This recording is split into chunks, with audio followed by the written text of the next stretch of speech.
because we are kings and our words matter.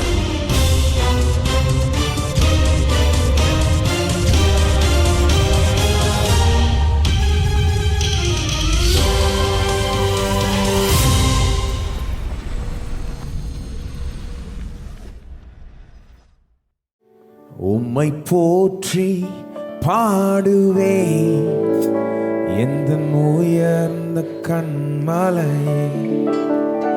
உம்மை போற்றி பாடுவே எங்கள் உயர்ந்த கன்மலையே. உம்மை போற்றி பாடுவே எங்கள் உயர்ந்த கன்மலையே. உம்மை போற்றி பாடுவே எங்கள் உயர்ந்த கன்மலையே. பெரும் வெள்ளம் மதிலை மோதி பெருங்காற்றும் அடிக்கையில், பெரும் வெள்ளம் மதிலை மோதி பெருங்காற்றும் அடிக்கையில், எங்கள் புகழிடமே எங்கள் தஞ்சமே பெருங்கன்மலை நிழலே. எங்கள் புகழிடமே எங்கள் தஞ்சமே பெருங்கன்மலை நிழலே. உம்மை போற்றி பாடுவே எங்கள் உயர்ந்த கன்மலையே. உம்மை போற்றி பாடுவே எங்கள் உயர்ந்த கன்மலையே. எம்மை உயர்ந்த ஸ்தானங்களில் வைத்து வைத்தவர் நீர் அல்லவோ. எம்மை உயர்ந்த ஸ்தானங்களில் வைத்து வைத்தவர் நீர் அல்லவோ. கன்மலை தேனும் வழியும் என்னையும் தருபவர் நீர் அல்லவோ. கன்மலை தேனும் வழியும் என்னையும் தருபவர் நீர் அல்லவோ. உம்மை போற்றி பாடுவே எங்கள் உயர்ந்த கன்மலையே. உம்மை போற்றி பாடுவே எங்கள் உயர்ந்த கன்மலையே. செங்கடலும் பிளந்து போகும் யுத்த சேனையும் அவிழ்ந்திடும். செங்கடலும் பிளந்து போகும் யுத்த சேனையும் அவிழ்ந்திடும். எங்கள் பராக்கிரமே எங்கள் பலன் நீரே, ஜெயம் எடுப்போம் உம்மாலே.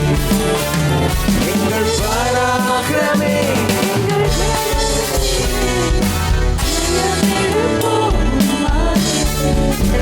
உம்மை போற்றி பாடுவே எங்கள் உயர்ந்த கன்மலையே. உம்மை போற்றி பாடுவே எங்கள் உயர்ந்த கன்மலையே. எம்மை உயர்ந்த ஸ்தானங்களில் வைத்து வைத்தவர் நீர் அல்லவோ. எம்மை உயர்ந்த ஸ்தானங்களில் வைத்து வைத்தவர் நீர் அல்லவோ. கன்மலை தேனும் வழியும் என்னையும் தருபவர் நீர் அல்லவோ. கன்மலை தேனும் வழியும் என்னையும்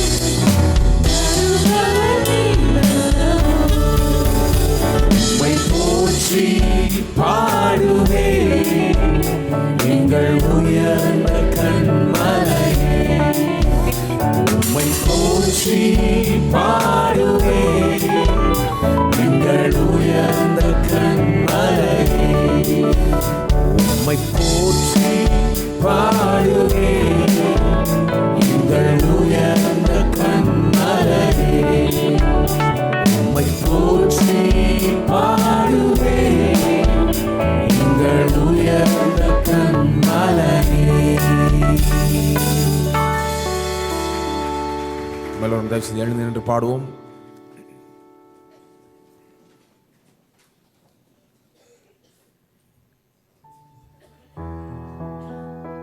அடுத்த பாடல் நமக்கெல்லாம் தெரிஞ்ச ஒரு பாடல், ஆசீர்வதிக்கும் தேவன் என்ற பாடல்.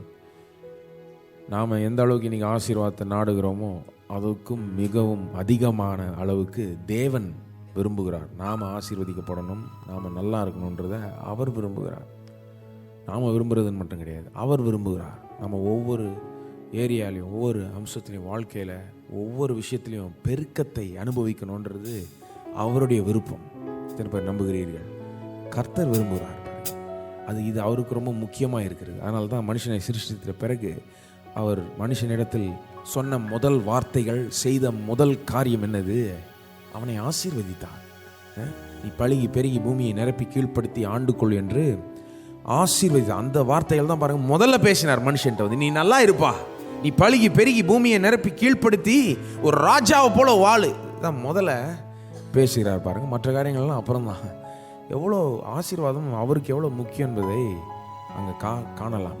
ஆகவே இன்றைக்கு நாம் நினைத்து பார்க்க வேண்டும், நம்முடைய வாழ்க்கையை பெருக்கத்தை அனுபவித்து கொண்டிருக்கிறோமா அல்லது அப்படியே நிற்கிறோமா? நீங்கள் ஏற்கனவே ஓரளவுக்கு உயர்ந்திருக்கலாம் பாருங்க. உயர்ந்த ஸ்தானங்களில் வைத்தவர் நீர் அல்லவோன்னு பாடணும். இப்போதான் உயர்வை அவர் தான் கொடுத்திருக்கிறார் நமக்கு எல்லோருக்கும். ஏற்கனவே நமக்கு செழிப்பை கொடுத்திருக்கிறார், ஏற்கனவே நல்வாழ்வை கொடுத்திருக்கிறார், ஏற்கனவே நம்ம ஒரு உயர்ந்த ஸ்தானத்தில் இருக்கலாம். ஆனால் அப்படியே இருக்கணுன்றது அவருடைய விருப்பம் இல்லை. பலத்தின் மேல் பலன், மகிமையின் மேல் மகிமை, கிருபையின் மேல் கிருபை, இன்னைக்கு இருக்கிறத காட்டிலும் 1000 மடங்கு நீங்க பெருகணும்னு தான் அவர் விரும்புகிறார். நாம் அப்படியே நிற்கிறோம்னா அது அவர் தப்பு இல்லை, நம்முடைய தப்பு. எங்கேயோ ஒரு இடத்துல கோளாறு இருக்குன்னு அர்த்தம். ஒன்று அவரை குறித்த அறிவில் ஏதோ ஒரு மிஸ்டேக் இருக்குது, அல்லது நம்முடைய விசுவாசத்தில் ஏதோ குறைவாக இருக்குது, எங்கேயோ ஒரு மிஸ்டேக் இருக்குது. இன்னைக்கு அவரை ஆசீர்வதிக்கும் தேவனாய் காணலாம், பெருக்கத்தின் தேவனாய் காண்போம், பெருக்கத்தை அனுபவிப்போம், தேவனுக்கு மகிமை செலுத்துவோம், பாடுவோம்.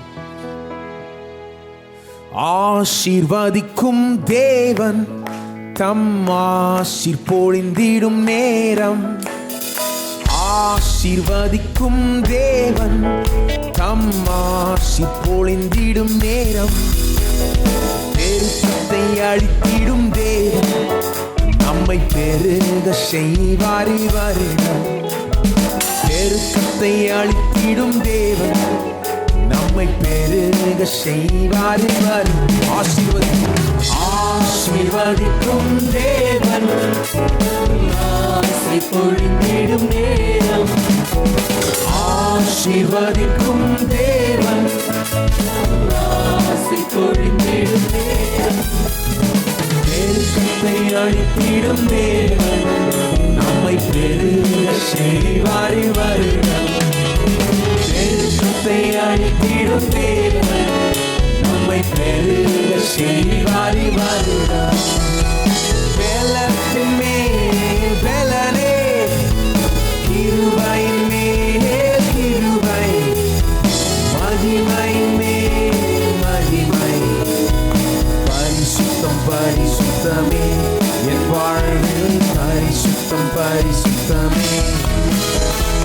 பலத்தின் மேல் பலனே, கிருபையின் மேல் கிருபை, மகிமையின் மேல் மகிமை, பரிசுத்தம் பரிசுத்தமே என் வாழ்வில், பரிசுத்தம் பரிசுத்தமே. சோர்வான சூழ்நிலை வந்திடினும், எதிர்ப்பு ஏமாற்றம் சூழ்ந்திடினும், சோர்வான சூழ்நிலை வந்திடினும், எதிர்ப்பு ஏமாற்றம் சூழ்ந்திடினும், பெருக்கத்திலும் பெருக்கத்தையே அளித்திடும் தேவன் நம்மோடு, பெருக்கத்திலும் பெருக்கத்தையே அளித்திடும் தேவன் நம்மோடு, பலத்தின் மேல் பலனே, கிருபையின் மேல் கிருபை, மகிமையின் மேல் மகிமை, பரிசுத்தம் பரிசுத்தமே என் வாழ்வில், பரிசுத்தம் பரிசுத்தமே. பலத்தின் மேல் பலனே, கிருபையின் மேல் கிருபை,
அடைந்திடுமே.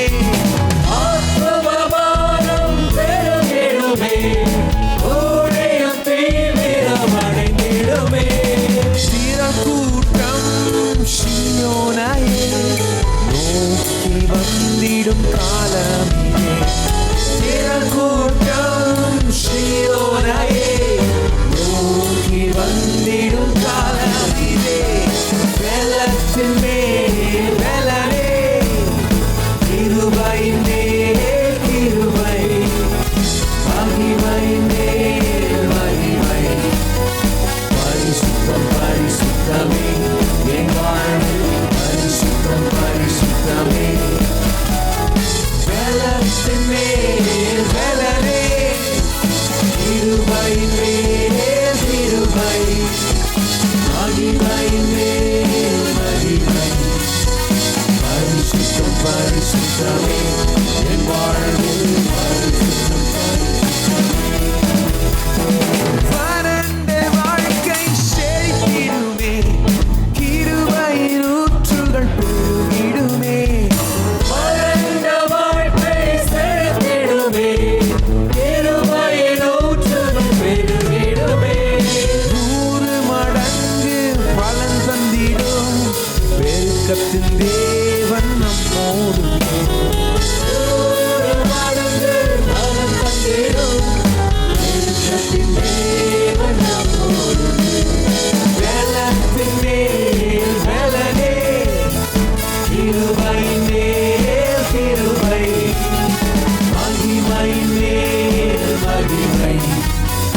பரிசுத்தம் பரிசுத்தமே என் வாழ்வில், பரிசுத்தம் பரிசுத்தமே.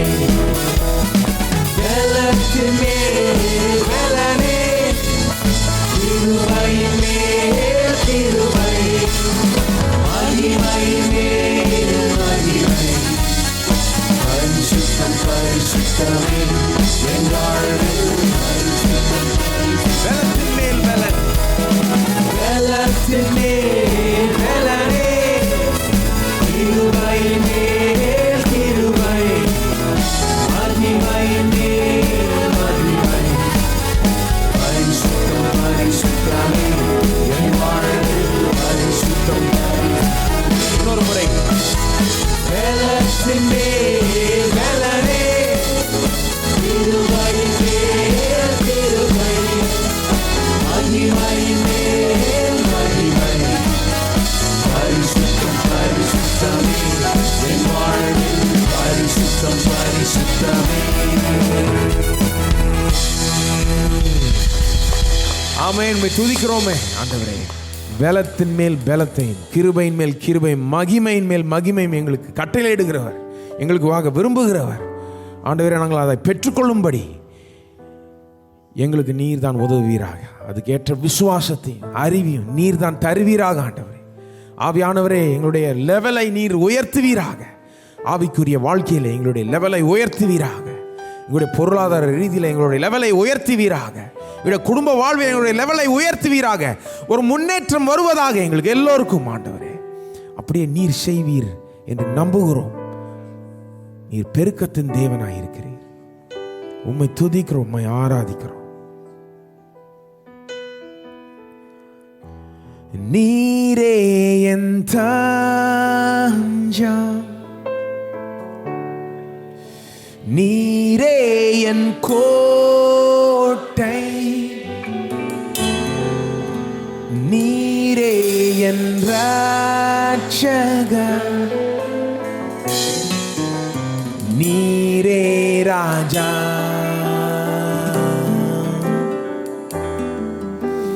நீரே என் தஞ்சம், நீரே என் கோட்டை, நீரே என் ரட்சகர், நீரே ராஜா. நான் உம்மை தேடுவேன், நான் முழுவதும் நான் உம்மை சேவிப்பேன் வாழ்நாளெல்லாம்.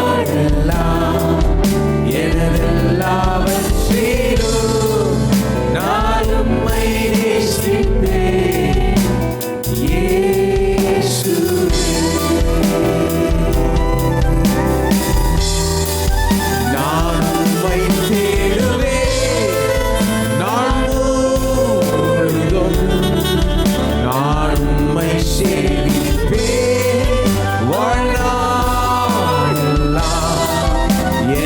எல்லாவற்றிலும் நான் உம்மை நேசிப்பேன் இயேசுவே.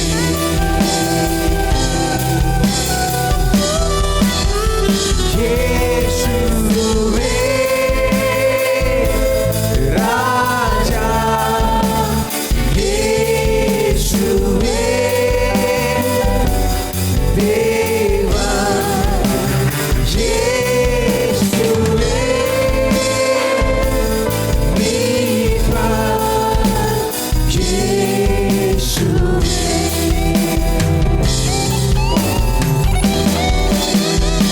இயேசுவே ராஜா, இயேசுவே தேவா, இயேசுவே மீட்பா, இயேசுவே. நான் உம்மை தேடுவேன் உம்மையே சேவிப்பேன் வாழ்நாளெல்லாம். எனது எல்லாவற்றிலும்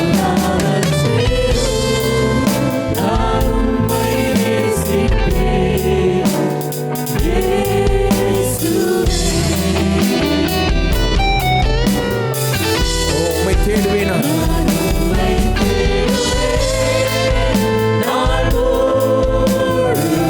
உம்மை சேவிப்பேன் நான்.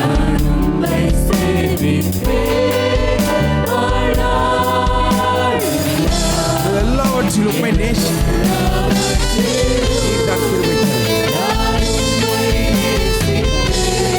ஓ இயேசுவே உம்மை ஆராதிக்கிறோம் இயேசுவே.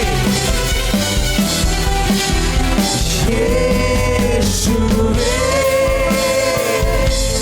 ராஜா, இயேசுவே தேவா, இயேசுவே மீட்பா, இயேசுவே.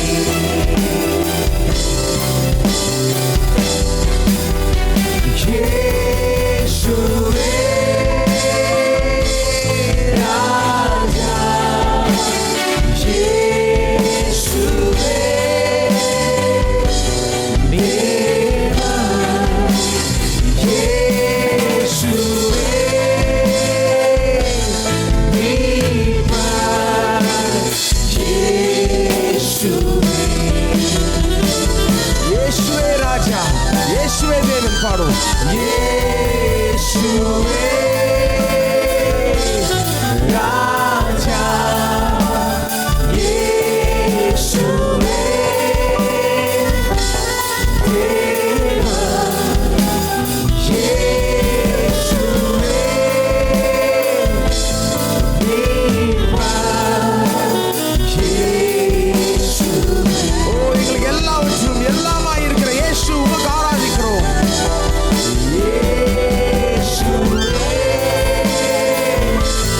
ராஜா, இயேசுவே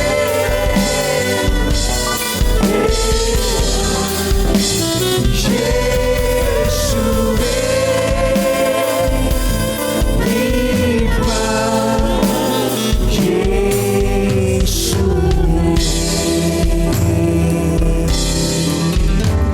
ஓ கரங்களை தட்டி இயேசுவுக்கு துதியும் கனத்தையும் செலுத்துவோம், மகிமை கொடுப்போம். ஓ இயேசுவே உம்மை உயர்த்துகிறோம். நீர் உன்னதமானவர், சிங்காசனத்தில் வீற்று இருக்கிறவர். உயிர் தெழுந்த இயேசுவை உம்மை ஆராதிக்கிறோம். இந்த இடத்துல உம்மை தொழுது கொள்கிறோம். ஓ நீர் பெரியவர், நீர் மகிமை உள்ளவர், மகத்துவம் உள்ளவர். இயேசுவை உம்மை ஆராதிக்கிறோம்.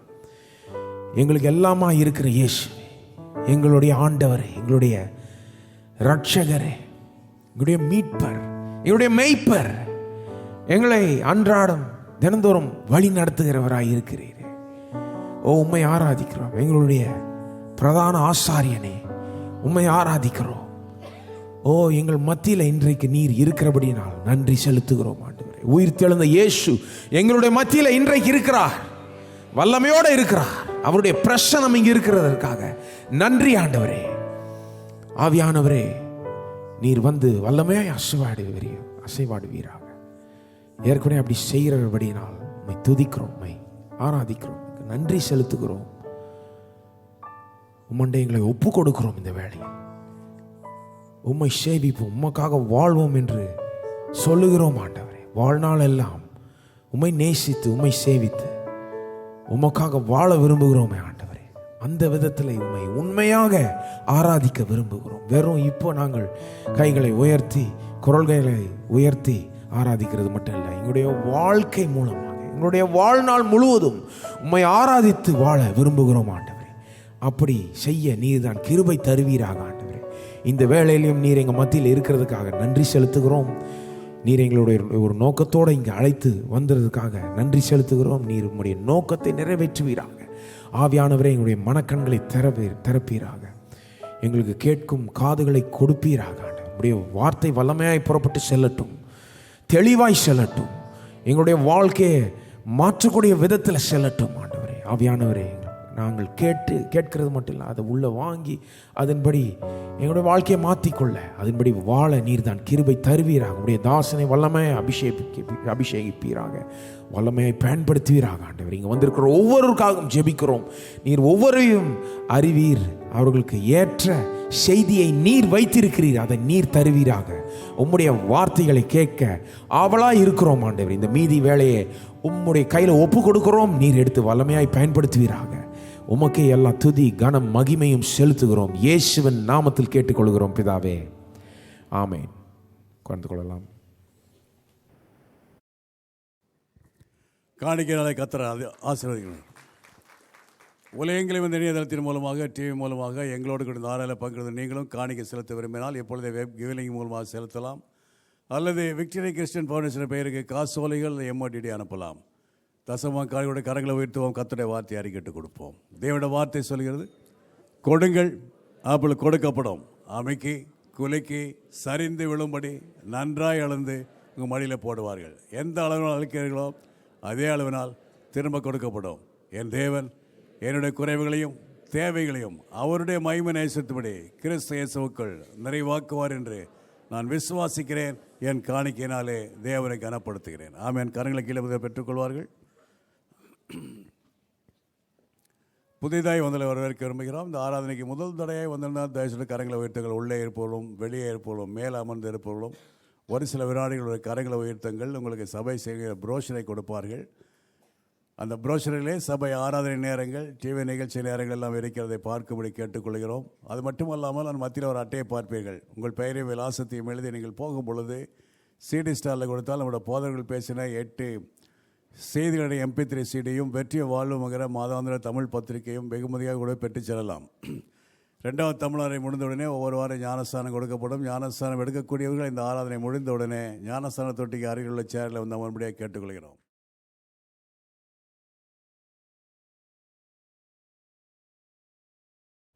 கர்த்தருடைய வார்த்தைக்கு திருப்போம். ஆதியாம் 1ஆம் அதிகாரம்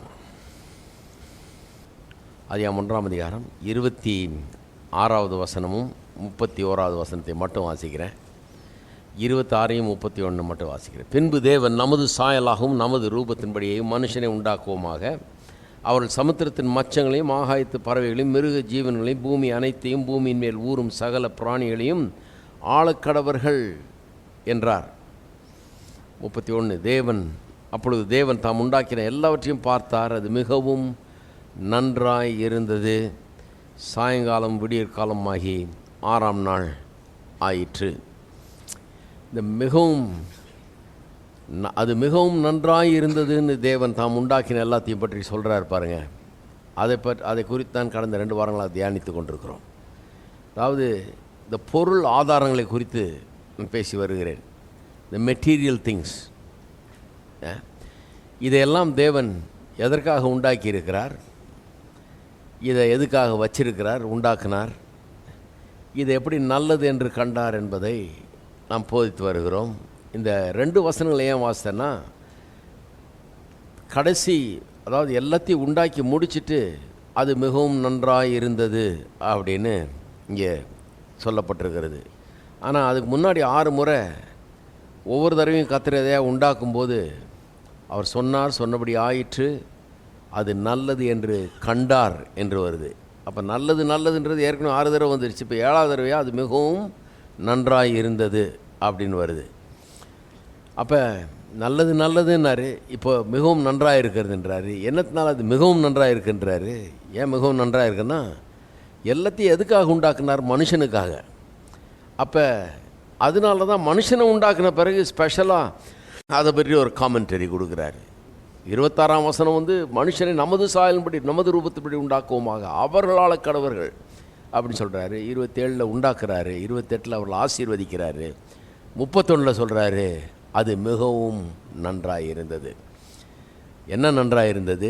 உலகத்தை உண்டாக்கியாச்சு, அதில் உள்ளவெல்லாம் உண்டாக்கியாச்சு. இந்த உலகத்தை மனுஷனுக்காக தான் உண்டாக்குனாரு, ஆகவே அந்த மனுஷனையும் உண்டாக்கியாச்சு. இப்போ உலகமும் மனுஷனும் எல்லாம் உண்டாக்கப்பட்டாகிவிட்டது. அது பார்க்குறதுக்கு ரொம்ப, உலகம் இருந்து மனுஷன் அதில் இல்லைன்னா நல்லா இருக்காது. மனுஷன் இருந்து உலகத்தில் ஒன்றுமே இல்லைன்னா அவனுக்கு எதுவும் சாப்பிட ஆகாரம் இருக்காது, தங்க இடம் இருக்காது, ஒன்றும் இருக்காது. ரெண்டும் ஒன்றோடு ஒன்று பொருத்தமானது பாருங்கள். உலகமும் அதில் உள்ளவைகளும் மனுஷனுக்காக உண்டாக்கப்பட்டது, மனுஷன் இதையெல்லாம் அனுபவிக்கும்படியாக உண்டாக்கப்பட்டவன். ஆகவே தான் அது மிகவும் நன்றாக இருந்ததுன்னு சொல்கிறார்.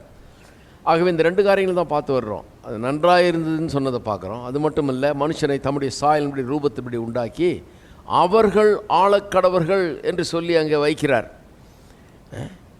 அவர்கள் ஆளக்கடவர்கள் என்று சொல்லி அங்கே வைக்கிறார். இது ரொம்ப முக்கியம்.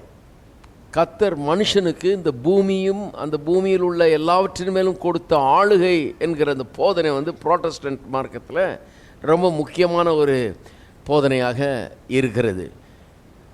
கர்த்தர் உண்டாக்கின எல்லாத்தையும் நல்லது என்று கண்டார். அதை மனுஷனுடைய ஆளுகை கீழே, அவனுடைய கட்டுப்பாட்டு கீழே அவன் அனுபவிக்கும்படியாக, அவன் பராமரிக்கும்படியாக வைத்திருக்கிறார். இதை சரியாக புரிஞ்சு கொள்ளலைன்னா கர்த்தர் நமக்காக உண்டாக்கின எதையுமே சரிவர நம்ம சரியான அணுகுமுறையோடு அணுக முடியாது, அதை அனுபவிக்க முடியாது. அதனால தான் இந்த போதனையை நாம் சரியாக புரிந்து கொள்வது ரொம்ப அவசியமாக இருக்குது. இந்த உலகம் நமக்காக உண்டாக்கப்பட்டது, குறிப்பாக நாம் அனுபவிக்கும்படியாக, நாம் அனுபவித்து மகிழும்படியாக உண்டாக்கப்பட்டது. அந்த ஆஸ்பெக்ட் தான் இன்றைக்கி பேச போகிறேன். ஆண்டு உள்ள கடவர்கள்னு சொன்னதில் 2 ஆஸ்பெக்ட் இருக்குது. ஒன்று, எப்படி ஆள்றான் மனுஷன், எப்படி ஆள வேண்டும், அதை பராமரித்து பாதுகாக்க வேணும். அது ஒரு விதம். பண்படுத்தி காத்துக்கொள்னு சொல்லி கொடுத்தாரு, அது ஒரு விதம். 2வது விதம் என்னென்னா, பண்படுத்தி காக்கிறது மட்டும் இல்லை, அதை அனுபவித்து அதிலே மகிழ்ந்திரு அப்படின்னு தான் உண்டாக்குனார். பண்படுத்தி காக்க வேணும், அப்புறம் அனுபவித்து மகிழ வேணும். அனுபவித்து மகிழ்கிறத பற்றி பேச போகிறேன். இந்த உலகத்தை எப்படி அனுபவிக்கிறது, இது அனுபவிக்கிறத பற்றி பேசினாலே கிறிஸ்தவங்களாம் ஒரு மாதிரி பார்க்குறாங்க. ஏன்னா இது உலக பிரகாரமான பிரசங்கமாக இருக்குதே, இது என்ன இது ஆவிக்குரிய பிரசங்கம் மாதிரி தெரியலேன்னு நான் சொல்கிறேன். நாம் அனுபவிக்கும்படியாக தான் கர்த்தர் இதெல்லாம் உண்டாக்கி இருக்கிறார். ஆகவே இந்த அனுபவிக்கிறத பற்றி இன்றைக்கி சொல்ல போகிறேன். சரி, பராமரிக்கிறத பற்றி சொன்னதில் ஒரு காரியத்தை நினைவுபடுத்த விரும்புகிறேன். என்ன சொன்னோம்? தேவன் உலகத்தை எல்லாம் சிருஷ்டித்தார். சிருஷ்டிப்பை நாம் வணங்குகிறது கிடையாது, சிருஷ்டிப்பை நம்ம கும்பிடுறது கிடையாது. ஆனால் கும்பிடுறது இல்லைங்கிறதுனால அதை நாம் மதிக்கிறது கிடையாதுன்னு அர்த்தம் கிடையாது. சிருஷ்டிப்பை நம்ம கும்பிடுறது இல்லை, ஏன்னா சிருஷ்டிகர் ஒருத்தர் இருக்கார், அவரை தான் கும்பிடுறோம். சிருஷ்டிப்பை கும்பிடுறது கிடையாது, ஆனால் சிருஷ்டிப்பை மதிக்கிறோம். அவைகளை தூய்மையான நல்ல படைப்புகளாக எண்ணுகிறோம். ஏன்னா தேவனே அவைகளை நல்லது என்று சொல்லியிருக்காரு. அதனால் சிருஷ்டிப்பை குறித்து கிறிஸ்தவர்களுக்கு ஒரு நல்ல அபிப்பிராயம் இருக்கிறது. அதை வணங்கலைங்கிறதுனால நம்ம அதை துச்சமாக மதிக்கிறோம், அதை பெருசாக நினைக்கிறதே கிடையாது அப்படின்னு அர்த்தம் கிடையாது. அவைகளை தூய்மையானவைகள், பரிசுத்தமானவைகள், நல்லவைகள், இவைகள் மீது தேவன் மகிழ்ந்திருக்கிறார். இவைகளெல்லாம் தேவன் நல்லது என்று கண்டார். இவைகளை தேவன் ஒரு பெரிய நோக்கத்துக்காக வைத்திருக்கிறார் என்பதை அறிந்து அவைகளை மதிக்கிறோம், அவைகளை நாம் அன்பு கூறுகிறோம், அதனால தான் அந்த எண்ணத்தோடு தான் பராமரிக்கிறோம் என்பதை நான் காண்பித்தேன். அந்த 1ஆம் அதிகாரத்திலேருந்து இன்னொரு உண்மையை பார்த்தோம் நம்ம. அது என்ன, போன வாரத்தில் அது என்னென்னா, தேவனுடைய சிருஷ்டிப்பு 1ஆம் அதிகாரத்தில் சொல்லியிருக்கிறபடி ஆதியாமத்தில் வெறும் தேவனுடைய வல்லமையை நமக்கு வெளிப்படுத்தவில்லை, தேவன் அன்பானவர் என்பதையும் நமக்கு வெளிப்படுத்துகிறது. எல்லாம் என்ன சொல்கிறாங்க, 1ஆம் அதிகாரத்தில் விளங்குறது என்ன, தேவன் அபார வல்லமை உள்ளவர், அவர் சொன்னார் சொன்னபடியே ஆயிற்று. ஆகவே அவருடைய வல்லமை அங்கே வெளிப்படுது. சும்மா வாயிலே அவ்வளோ வல்லமை இருக்குது, சொன்னால் அப்படியே ஆகிடுதே, வல்லமை தான் அங்கே தெரியுது அப்படின்றாங்க. உண்மை தான், வல்லமை தெரியுது. ஆனால் இன்னும் கோட்டை விட்டுறக்கூடாது. சொன்னார் சொன்னபடியே ஆயிற்றுன்னு சொல்லிட்டு அடுத்தது என்ன வருது, அது நல்லது என்று கண்டார். ஆகவே நான் சொல்கிறேன், அவர் வல்லமை உள்ளவர் என்பதை மட்டும் 1ஆம் அதிகாரம் வெளிப்படுத்தவில்லை, அவர் நல்லவர், நல்லதை மாத்திரமே செய்கிறவர் என்பதையும் சமமாக வெளிப்படுத்துகிறது வேதவாசனம். இந்த ரெண்டுத்தையும் ஒன்றா பார்க்கணும். அவர் நல்லவர், வல்லவர், வல்லவர் நல்லவர், ரெண்டும் முக்கியம். பாருங்கள், சில வல்லவர்கள் இருக்காங்க, நல்லவர்களே இல்லை, அவங்களால கால்னாக்கு பிரயோஜனம் கிடையாது. நமக்கு எல்லாம் செய்ய முடியும், நான் ஒன்றும் நமக்கு செய்ய மாட்டாங்க அவங்க, ஏன்னா நல்லவங்க இல்லை. சில நல்லவங்க இருக்கிறாங்க, செய்யணும்னு ஆசைப்பட்றாங்க, நமக்கு ஒன்றும் செய்ய முடியாது அவங்களால, ஏன்னா வல்லவர்கள் அல்ல அவங்க. கர்த்தர் நல்லவராகவும் இருக்கிறாரு, வல்லவராகவும் இருக்கிறார். இதுதான் 1ஆம் அதிகாரத்தினுடைய சாராம்சம். வேதத்தை ஒரு அதிகாரம் வாசித்தாலே உருப்பட்டுடலாம், சரியா வாசிக்கிறது இல்லை பாருங்கள் ஜனங்க. முதல் அதிகாரம்னு ஒரு இலக்காரம் என்ன சொல்கிறது, அது தெரியும் எனக்கு, வானத்தையும் பூமியும் உண்டாக்கினார் தெரியும் எனக்கு, கடகன்னு வாசிட்டு போகிறது இல்லை. கவனிக்கணும் என்ன சொல்லியிருக்காங்க. தேவன் அபார வல்லமை உள்ளவர், அவரால் கூடாத காரியம் ஒன்றும் இல்லை, அவர் சொன்னால் அப்படியே ஆகும். அதே நேரத்தில் அவர் நல்லவர். ஆகவே அவர் தம்முடைய அபார வல்லமையை வைத்து தீமையானவைகளை செய்கிறது கிடையாது, நன்மையானவைகளை மாத்திரமே செய்கிறவர். இதெல்லாம் நம்ம பார்த்து வந்தோம். இன்னொரு காரியம் என்ன, அதில் இந்த நன்மையானதில் செய்யும்போது அவர் எப்படி பார்க்குறோம் நம்ம, உலகம் ஒழுங்கின்மை வெறுமை இருளாக இருந்தது ஆதியிலே, அதை எடுத்து அன்போடு கூட அதை அரவணைத்து அதை எடுத்து அற்புதமான ஆசீர்வாதமான உலகமாக மாற்றுகிறார். ஒழுங்கின்மையை போக்குகிறார், வெறுமையை போக்குகிறார், இருளை போக்குகிறார், அருமையான நல்ல ஒரு உலகமாக அதை உண்டாக்குகிறார். அது என்னத்தை காமிக்குது, கர்த்தர் இப்படி தான் எல்லாத்தையும் செய்கிறார். நான் முதல் அதிகாரத்திலேருந்தே சுவிசேஷத்தை எத்தனையோ தடவை பிரசங்கம் பண்ணியிருக்கேன். நம்முடைய வாழ்க்கையின் ஒழுங்கின்மை வெறுமை இருளை எல்லாம் போக்கி அதை அழகான வாழ்க்கையாக மாற்றக்கூடியவர். அதனால தான் நான் சொல்கிறேன், இயேசுவுக்கு உங்களுடைய வாழ்க்கையை ஒப்பு கொடுங்கள், இயேசுவண்டை வாருங்கள், அவரை ஆண்டவராய் ஏற்றுக்கொள்ளுங்கள், அவர் உங்களை ஆளட்டும் என்று ஏன் சொல்கிறோம். அவர் ஆளுவார்னா போட்டு உழுக்குவார், குடி ஆட்டுவார்னு அர்த்தம் இல்லை. அவர் ஆளுவார்னா என்ன அர்த்தம், அவர் வந்துட்டார்னா ஒழுங்கின்மை நீங்கும், வெறுமை நீங்கும், இருள் நீங்கும், ஒளி பிரகாசம் உண்டாகும், நிறைவு உண்டாகும், எல்லா நன்மைகளும் அங்கே உண்டாகும்.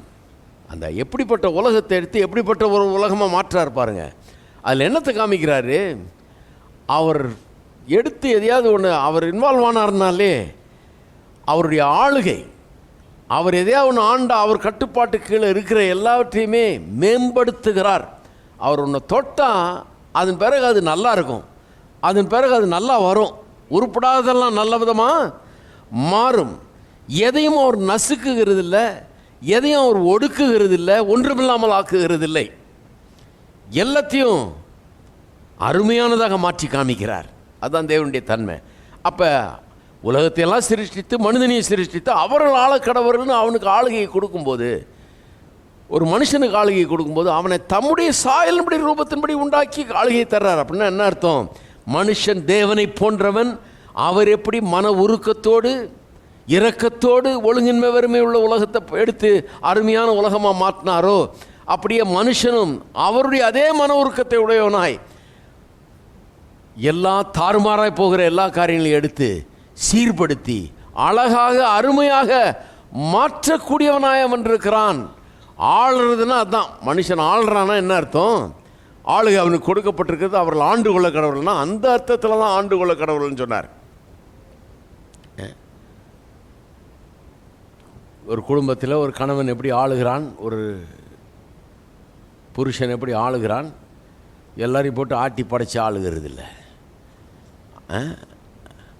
அவன் ஒரு ராட்சசன் மாதிரி. அப்போ எப்படி ஆளுகிறான், வேண்டிய எல்லாத்தையும் தந்து அவர்களை பத்திரமாக பாதுகாத்து நல்லா படிக்க வச்சு சாப்பாடெல்லாம் கரெக்ட் டைமுக்கு வாங்கி போட்டு வாடகையெல்லாம் கட்டி. ஹலோ, அவன் தான் இன்சார்ஜாக இருக்கிறான், இதுக்கெல்லாம் பொறுப்பாக இருக்கிறான், நான் பார்த்துக்கிறேன் விடுன்றான். அதான் ஆளுகிறது. அப்போ அப்படிப்பட்ட நல்ல விதத்திலே ஆளுகிற ஒரு ஆளுகையை தான் மனுஷனுக்கு கர்த்தர் கொடுத்தார். கர்த்தர் பாருங்கள், நான் காமிச்சேன், கர்த்தரே சிருஷ்டிகிறவர். ஆனால் சிருஷ்டிப்புக்கு அவர் உதவுகிறார், ஒரு சிருஷ்டிப்புக்கு சேவை செய்கிறார். He is a servant of the creation.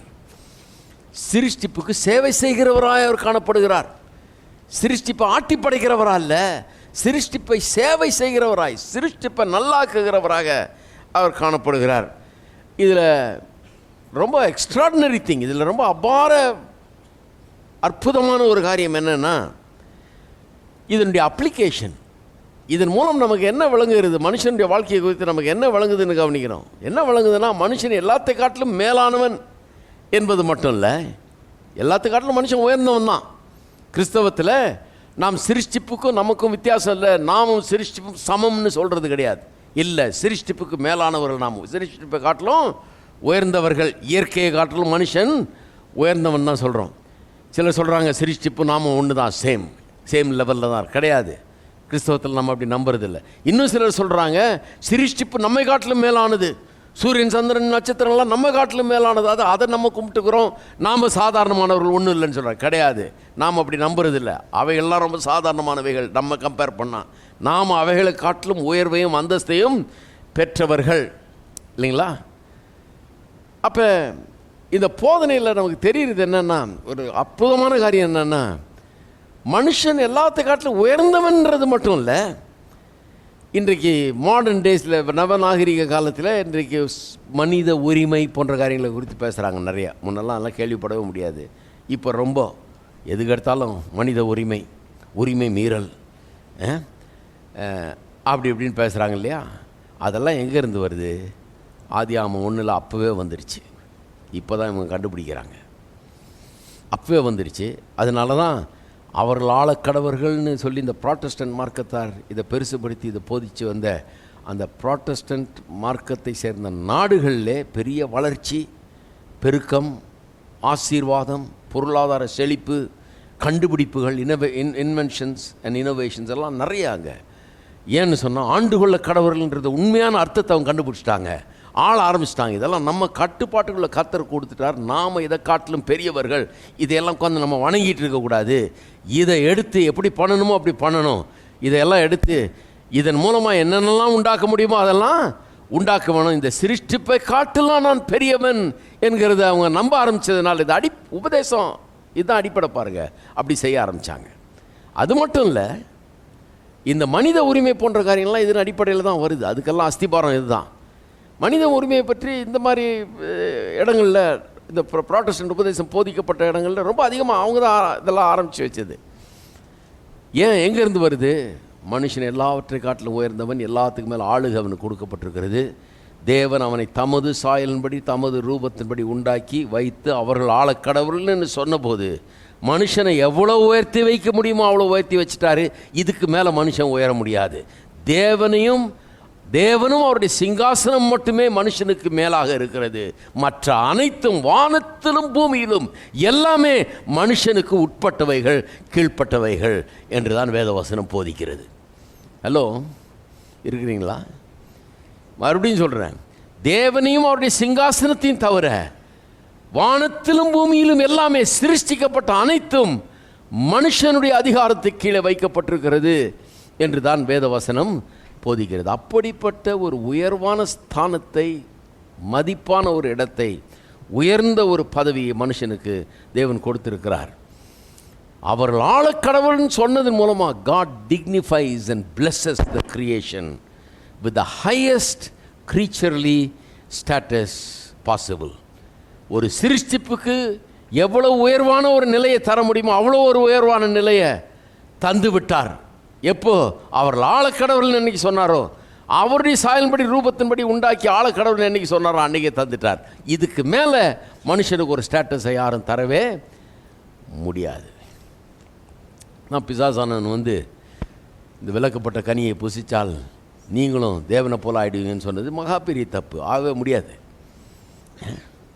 அதுக்கு மேலே தேவன் கொடுத்த ஸ்தானத்துக்கு மேலே ஒருத்தர் போகவே முடியாது. இந்த டாக்டரை கரெக்டாக புரிஞ்சுக்கிட்டா அதை புரிஞ்சுக்கலாம். அது ஃபால்ஸ் ஆஃபர், அது பொய்யான ஒரு ஆஃபர், அது சாத்தியமே கிடையாது. தேவன் எவ்வளோ உயர்வாக கொண்டு போக முடியுமோ அவ்வளோ உயர்வாக மனுஷனை கொண்டு போயிட்டார். இப்போ இதெல்லாம் ரொம்ப அவசியம் பாருங்கள். இதை சரியாக புரிந்து கொள்வது மிகவும் அவசியமாக இருக்குது. ஏன் இது அவசியமாக இருக்குதுன்னா, பொருளாதாரங்களை கர்த்தர் இங்கே வச்சிருக்கிறார் உலகத்தில். நிறைய கிறிஸ்தவர்கள் இதை குறித்த ஒரு எதிர்ப்பான சிந்தை உள்ளவர்களாக, எண்ணம் உள்ளவர்களாக இருக்கிறாங்க. இதை அனுபவிக்க கூட முடியல அவங்களால, இதை சரியான விதத்தில் எடுத்துக்கொள்ள கூட முடியல, ஜீரணிக்க கூட முடியல அவங்களால. இதெல்லாம் நாம் அனுபவிக்கிறதுக்காக தான் வச்சிருக்கிறாருன்றதை அவங்க எண்ணி பார்க்க கூட முடியல. அவங்களுக்கு அந்த ஒரு நிலையில் இருக்காங்க. ஏன்னா தப்பான அபிப்பிராயங்களை அவர்கள் வளர்த்து கொண்டார்கள். இந்த வேத வசனத்தின் அடிப்படை உபதேசம் புரியலை. என்ன உபதேசம் புரியல? அது நன்றாயிருந்ததுன்னு சொன்னார், அது புரியல.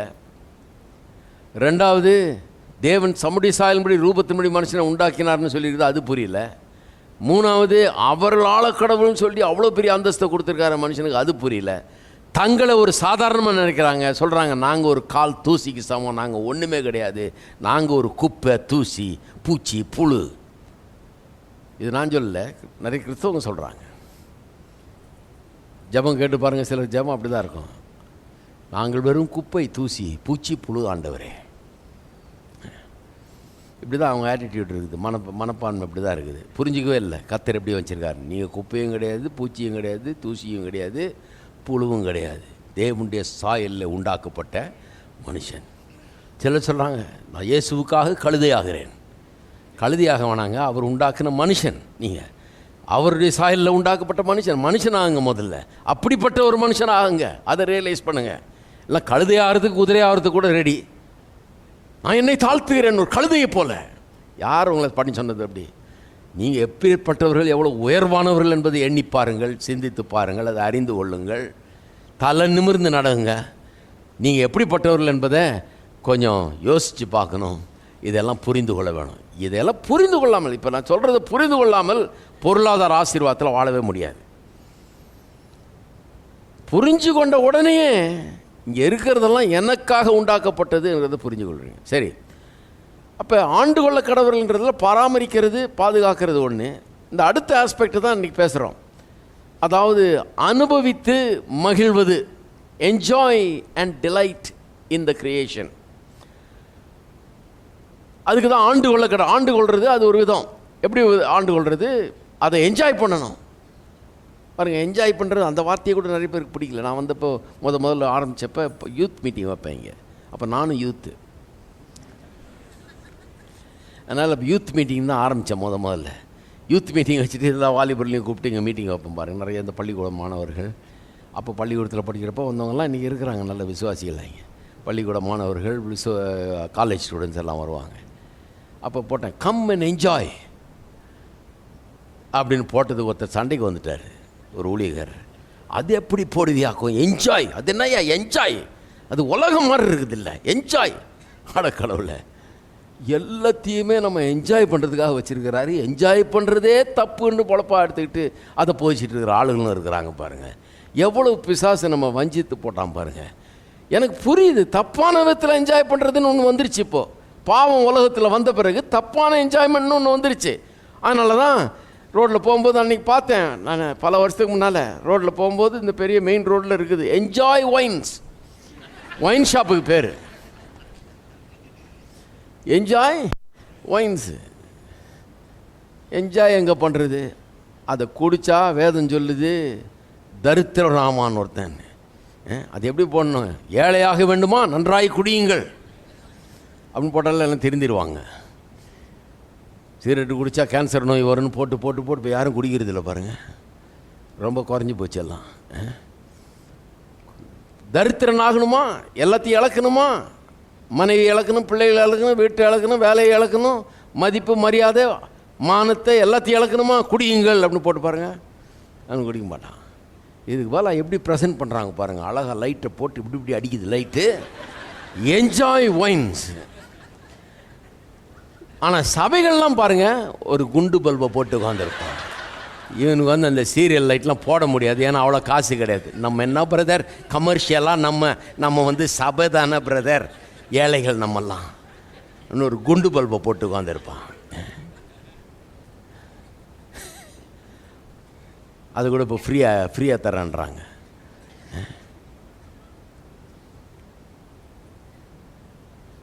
என்ஜாய்க்கே எதிர்ப்பு பாருங்க. இதை உடைக்கணும். இதை உடைக்கிறதுக்காக தான் பிரசங்கம் பண்ணுறேன். மண்டையிலேருந்து இதை காலி பண்ணணும்.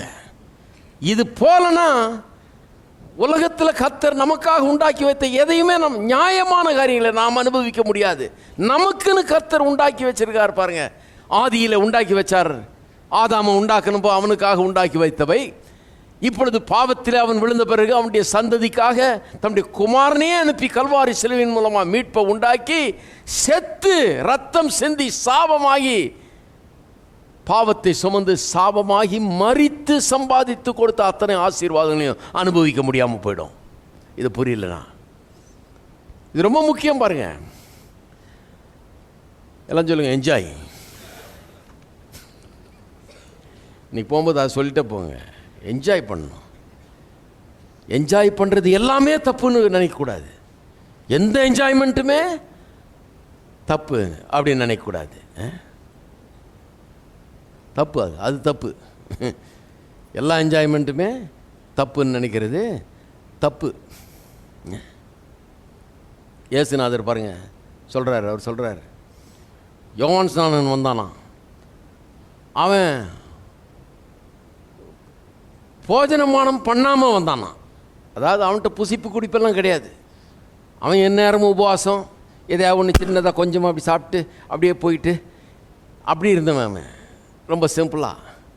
இயேசு வந்தார். அவர் போஜனமானம் பண்ணுறவராக வந்தார். எல்லா விருந்துலேயும் அவரை பார்க்கலாம்.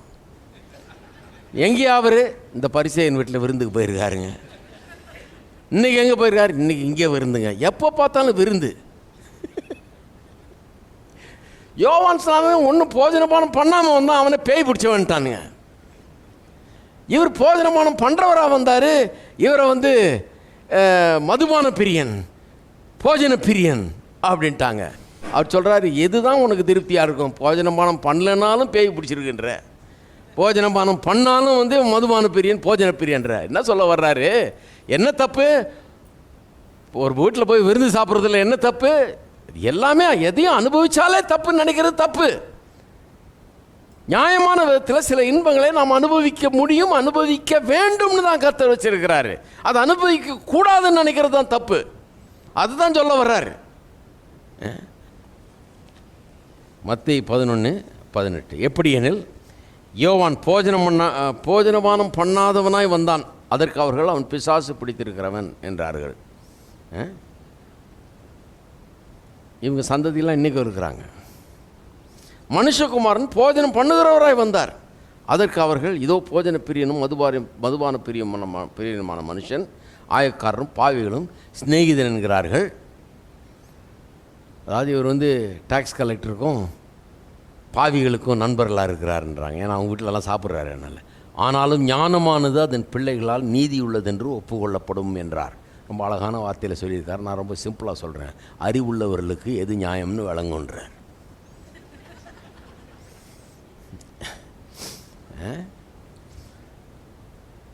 அறிவுள்ளவர்கள் இன்றைக்கு புரிந்து கொள்ள வேணும்.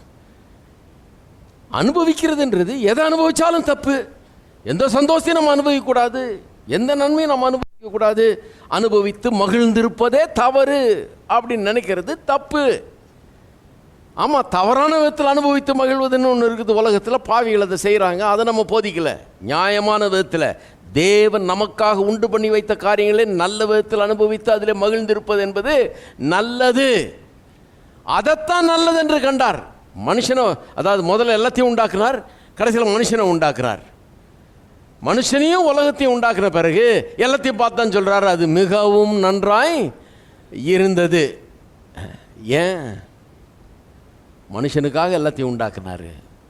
மனுஷனை இப்போ இதெல்லாம் அனுபவிக்கும்படியாக உண்டாக்கிட்டார். ஆகவே அது மிகவும் நன்றாக இருந்தது. இதெல்லாம் நான் அனுபவிக்க மாட்டேன்னு மனுஷன் சொல்லியிருந்தானா அவர் என்ன திரும்ப சொல்லியிருப்பார்?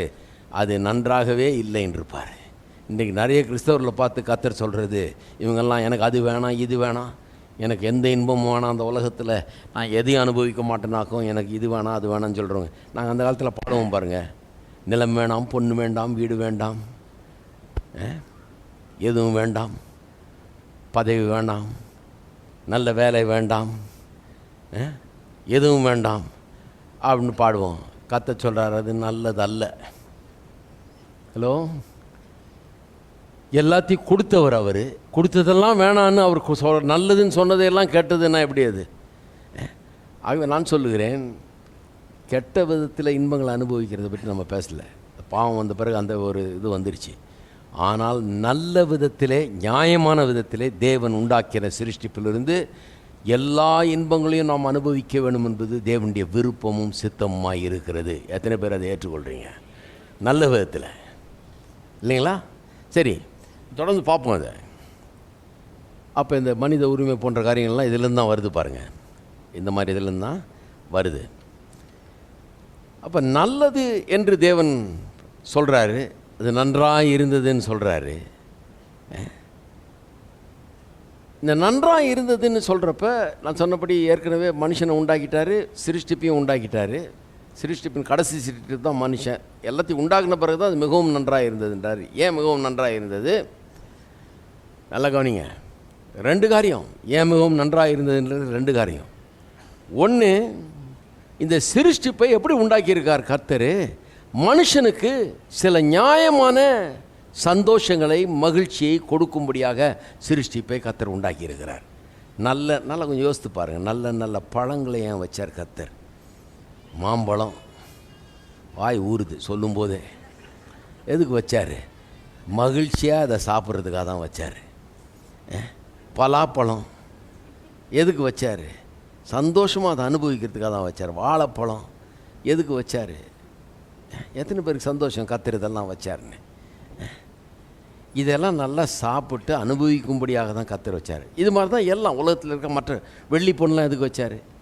ஏதாவது ஒரு விதத்தில் அதை நாம் பயன்படுத்தி அதன் மூலமாக நாம் ஒரு விதமான சந்தோஷத்தை அனுபவிக்க வேணும் என்றதுக்கு சொல்லி தான் கர்த்தர் வச்சார். அப்போ நமக்கு சந்தோஷத்தை கொடுக்கக்கூடியவைகளாக அவர் அதையெல்லாம் ஏற்படுத்தி இருக்கிறார். இந்த சிருஷ்டிப்பை கவனிக்கும் போது இந்த சிருஷ்டிப்புக்கு ஒரு ஆற்றல் உண்டு. The created things have a capacity. அவைகளுக்கு ஒரு ஆற்றல் இருக்கிறது. என்ன ஆற்றல்? நம்மை ஒரு நல்ல விதத்தில் மகிழ்ச்சிக்குள்ளாக்கக்கூடிய ஆற்றல் அதிலே இருக்கிறது. நல்ல விதத்தில் நம்மை மகிழ்ந்திருக்கும்படியாய் பண்ணக்கூடிய ஆற்றல் சிருஷ்டிப்பிலே இருக்கிறது. அதனால தான் கொடைக்கானலில் கொடைக்கானல் போகிறதே அவ்வளோ கஷ்டம். எந்த போய் ட்ரெயினில் இறங்கி மலை மேலே ஏறி வாந்தி எடுத்து இவ்வளோ கஷ்டப்பட்டு போகிறது. சிலர் போகிறதுக்குள்ளே ஒரு 4 தடவை வாந்தி எடுக்க வேண்டியது. எடுத்து கடைசியில் போய் மேலே போய் நின்று, ஆஹா என்ன அழகாக இருக்குது, என்ன காட்சி, இந்த பூவை பாரு, அதை பாரு, இதை பாருங்கிறது. அப்புறம் திருப்பி வரும்போது வாந்தி எடுத்துக்கிட்டே வர்றது. யோசித்து பார்த்துருக்கீங்களா நீங்கள்?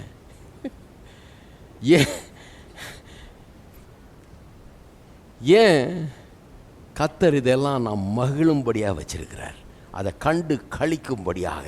இதன் மூலமாக ஒரு இது அநியாயமாக? இது ஹலோ, அநியாயம்னா மென்டல் ஹாஸ்பிட்டலில் தான் அட்மிட் பண்ணோம் அந்த மாதிரி ஆளுகளை.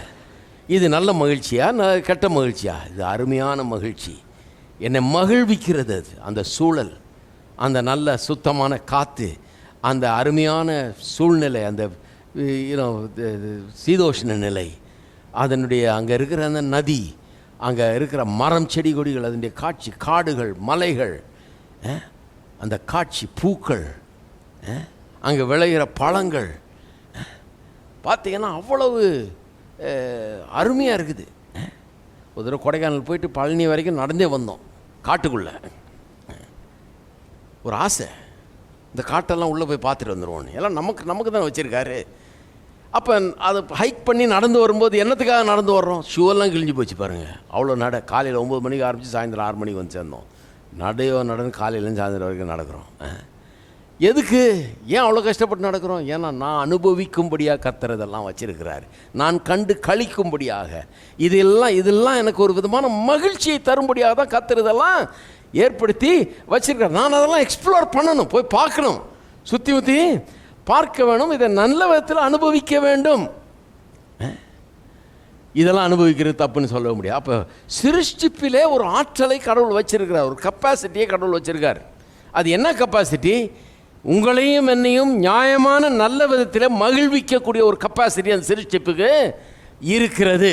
எல்லாம் ஒரு கப்பாசிட்டியோடு தான் உண்டாக்கப்பட்டிருக்கிறது. It has a capacity to make our hearts glad. அந்த சிருஷ்டிப்பை இருக்கிற விதமே நம்மை சந்தோஷம் மகிழ்விக்கக்கூடியதாக இருக்கிறது.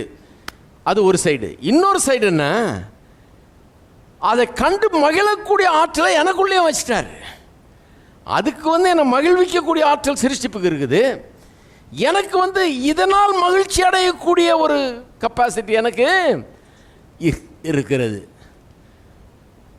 இந்த ரெண்டும் ஒன்றா சேர்ந்த பிறகு, அதாவது என்னை மகிழ்விக்கும்படியாக உண்டாக்கப்பட்ட சிருஷ்டிப்பும் இதை கண்டு கழித்து மகிழும்படியாக உண்டாக்கப்பட்ட நானும் ரெண்டும் உண்டாக்கப்பட்ட பிறகு தான் கர்த்தர் சொல்கிறாரு, அது மிகவும் நன்றாய் இருந்தது.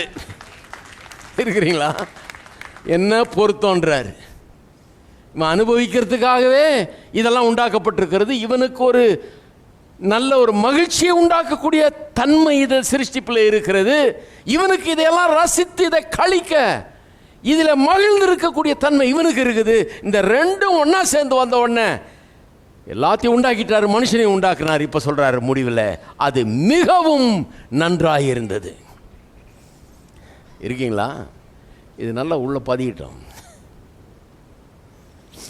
மறக்கவே கூடாது. இதை சிருஷ்டிப்பை பார்த்தீங்கனாலே நமக்கு மகிழ்ச்சியை உண்டாக்கக்கூடிய திறமை அந்த சிருஷ்டிப்பில் இருக்கிறது. அதில் மகிழக்கூடிய திறமை நமக்குள்ள இருக்கிறது. இதை தப்புன்னு சொன்னீங்கன்னா அப்போ கடவுளே தப்புன்றீங்க நீங்கள். இது தப்பே கிடையாது. அது நம்ம மகிழ்விப்பது தப்பு கிடையாது, நாம் அதில் மகிழ்வதும் தப்பு கிடையாது. ஹலோ, இருக்கிறீங்களா? சிலருக்கு ஒரு நல்ல வீட்டில் இருக்கிறதே ஒரு குற்ற உணர்வு. இல்லை பிரதர், நமக்கு எதுக்கு அது மாதிரிலாம், நல்ல கட்டில் மெத்தெல்லாம் வேணாம், நான் பாயிலேயே படுத்துட்டு போகிறேன், நான் இவ்வளோ நாள் படுத்தாச்சு, இனிமேலும் இப்படியே இதெல்லாம் நம்ம என்னத்துக்கு இந்த சுகமெல்லாம் அனுபவிச்சா கெட்டு போயிடுவோம். அனுபவிக்காமல் தான் கெட்டு போகிறோம். என்ன கேட்டிங்கன்னா, இருக்கீங்களா? எப்படி இருக்காங்க பாருங்கள் கிறிஸ்தவங்க. இதெல்லாம் அனுபவிக்கிற எந்த விதமான ஒரு நல்ல சந்தோஷமான அனுபவமே தப்பு. ஒரு நல்ல வசதியாக இருக்கிறதே தப்பு. ஒரு நல்ல ஒரு ஏசியை வாங்கி போடுறதே தப்பு. எனக்கு ஒரு ஆள் தெரியும் பாருங்கள், நல்ல வசதியானவர். வீட்டில் போனீங்கன்னா கொதிக்கும் அப்படியே. அவர் வீட்டில் போயிட்டு நான் ஃபேனை போட்டுட்டு இப்படி உட்காந்துருப்பேன். எனக்கு முன்னாலெலாம் காஞ்சிருக்கும், பின்னாலெலாம் ஊற்றும் எனக்கு அப்படியே. நான் கேட்குறது, ஒரு ஏசியை போட்டு தொலைக்கக்கூடாதா? இப்படி மனுஷனை சித்திரவதை பண்ணுறீங்களே அப்படின்னா. இதெல்லாம் சகிக்கிறோம், நம்ம இதெல்லாம் சகிச்சிட்டு வாழணும்.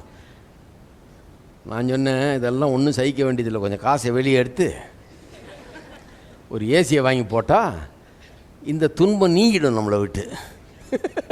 இந்த துன்பத்தை ஒழிச்சிடலாம். ஒழுங்கின்மையை ஒழிச்சா மாதிரி இதை ஒழிச்சிடலாம், இருளை ஒழிச்சா மாதிரி இதை ஒழிச்சிடலாம். பாருங்கள், பெர்ஸ்பெக்டிவே மாறிடும். ஒருத்தன் நல்லா இருக்கான், செழிப்பாக இருக்கிறான்னா அவனை பார்த்த உடனே கண்டம் பண்ணக்கூடாது.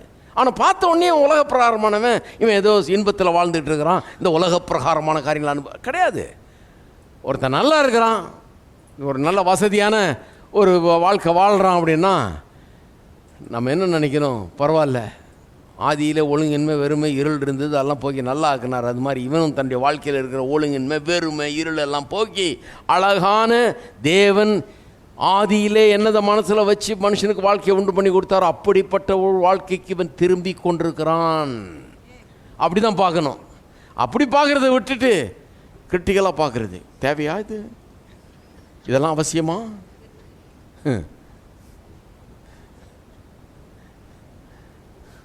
பின்னாடி வர்றேன் நான். அவசியத்துக்கும் மேலானதுவைகளை தான் மனுஷன் நாடுறான். அத்தியாவசிய தேவைகளை மட்டும் மனுஷன் நாடுறது கிடையாது. பாருங்கள், வெறும் மிருகங்கள் தான் அத்தியாவசிய தேவைகளை நாடுகிறது. சாப்பாடு கிடைச்சா போதும் அதுக்கு, ஏன்னா சாப்பாடு இருக்கணும். தண்ணி கிடைச்சா போதும். இந்த சாப்பாடு தண்ணி கிடச்சுன்னா அது பரம திருப்தி. அதுக்கு எப்படி வேணாம். மனுஷன்தான் நல்ல கட்டில் தேடுறான். இந்த நல்ல கட்டில் வாங்கி போட்ட உடனே அவன் கேள்விப்படுறான், இதை விட நல்ல கட்டில் ஒன்று வந்துருக்குது மெத்தை அப்படின்னு. ஒன்று அதை வாங்கிடணும் எப்படியாது, அது நல்லதாங்க, அது முதுகுக்கு நல்லா இருக்காமே. எந்த நாயாவது அது கேட்குதா? எந்த பண்ணியாவது நல்ல மெத்தை ஒன்று வாங்குவோன்னு சொல்லுதா? சொல்லவே சொல்லாது. எந்த யானையாவது கேட்குதா ஒரு நல்ல கட்டில் ஒன்று வாங்கி கொடுத்தா கொஞ்சம் நல்லா தூக்கம் நல்லா இருக்கும்? கிடையவே கிடையாது. மிருகத்துக்கு அந்த ஆசை வரவே வராது. மனுஷனுக்கு தான் இப்போ இருக்கிறத காட்டில் இன்னும் நல்ல லெவலுக்கு போகலாம், இதை காட்டில் ஒன்று நல்லதாக வாங்கலான்ற ஆசைலாம் மனுஷனுக்கு தான் வரும். இருக்கீங்களா? அதுதான் மனுஷன். மனுஷனால உயர்வான ஆசைகளை உடையவன், உன்னதமான ஆசைகளை உடையவன்.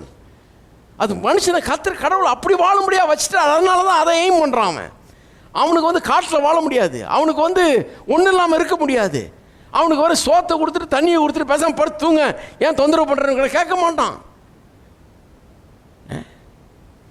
அவனுக்கு ஒரு வேலையை கொடுத்துட்டு பேசாமல் செஞ்சுட்டு கடனை செய்ய மாட்டான். இதிலேருந்து இன்னும் அப்படி மேலே போகிறதுன்னு தான் யோசிச்சுட்டு இருப்பான். அது அப்படி உண்டாக்கிட்டார் கடவுள், அப்படி தான் உண்டாக்கியிருக்காரு. எக்ஸ்ப்ளோர் பண்ணிக்கிட்டே இருப்பான், அவன் உயர்ந்துக்கிட்டே இருப்பான், மேலே வந்துக்கிட்டே தான் இருப்பான். இது வந்து கெட்டதுன்னு நினைக்கிறீங்கன்னா கண்டிப்பாக மூளையில் ஏதோ கோளாறுன்னு அர்த்தம்.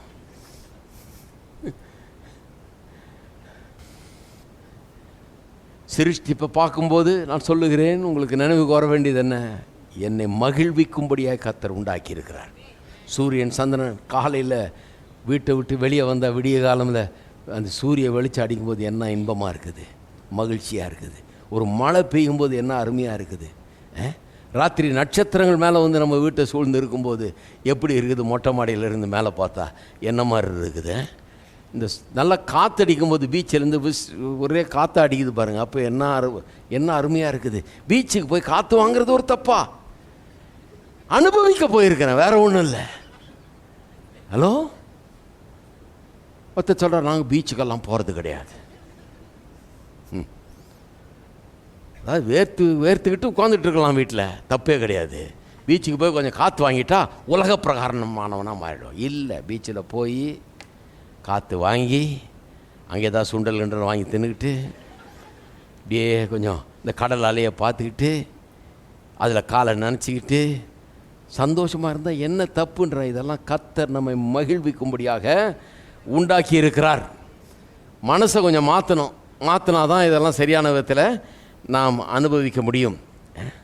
தேவனே அதில் மகிழ்கிறார். எல்லாத்தையும் உண்டாக்கி பார்த்துட்டு சொல்கிறாரு, எல்லாத்தையும் உண்டாக்கிட்டு ஒரு ஆர்டிஸ்ட் வரைகிறான்ல, படத்தை பறந்துட்டு தூரமாக நின்று அவன் ரசிச்சுக்கிட்டே இருப்பான். எனக்கு ஒரு ஃப்ரெண்ட் இருந்தார், ஒரு ஆர்டிஸ்ட். அவர் அப்படி தான் வரைவார், அப்புறம் தூரம் வந்து உட்காந்துக்குவார். உட்காந்து இப்படியே பார்த்துக்கிட்டே இருப்பார் நாள் முழுக்க. அதை என்ன பார்க்குறாருன்னா, உள்ளே இருந்ததை அப்படியே ப்ரொடியூஸ் பண்ணிட்டார். அது அவருக்கு ஒரு பெரிய சந்தோஷம். உள்ளே என்ன விதமான ஒரு படத்தை வச்சுருந்தாரோ, கற்பனையை வச்சுருந்தாரோ, அந்த மனதில் இருந்ததை அழகாக ப்ரொடியூஸ் பண்ணதில் அவருக்கு பெரிய மகிழ்ச்சி. தன்னுடைய திறமையை வெளிப்படுத்தினதில், இது அழகாக வந்ததில் ஒரு பெரிய மகிழ்ச்சி. இந்த மகிழ்ச்சியெல்லாம் நாம் அனுபவிக்க வேணும் என்று கர்த்தர் வைத்திருக்கிறார். இதிலெல்லாம் எந்த தப்புமே கிடையாது. இருக்கீங்களா? அப்போ சிருஷ்டிப்புக்கு நம்ம மகிழ்விக்கக்கூடிய ஒரு திறமையை கர்த்தர் கொடுத்துருக்கிறாரு. அதுக்காகவே அதை உண்டாக்கியிருக்காரு. அதை கண்டு அதை அனுபவித்து மகிழக்கூடிய சக்தியை நமக்கு கொடுத்துருக்கிறாரு.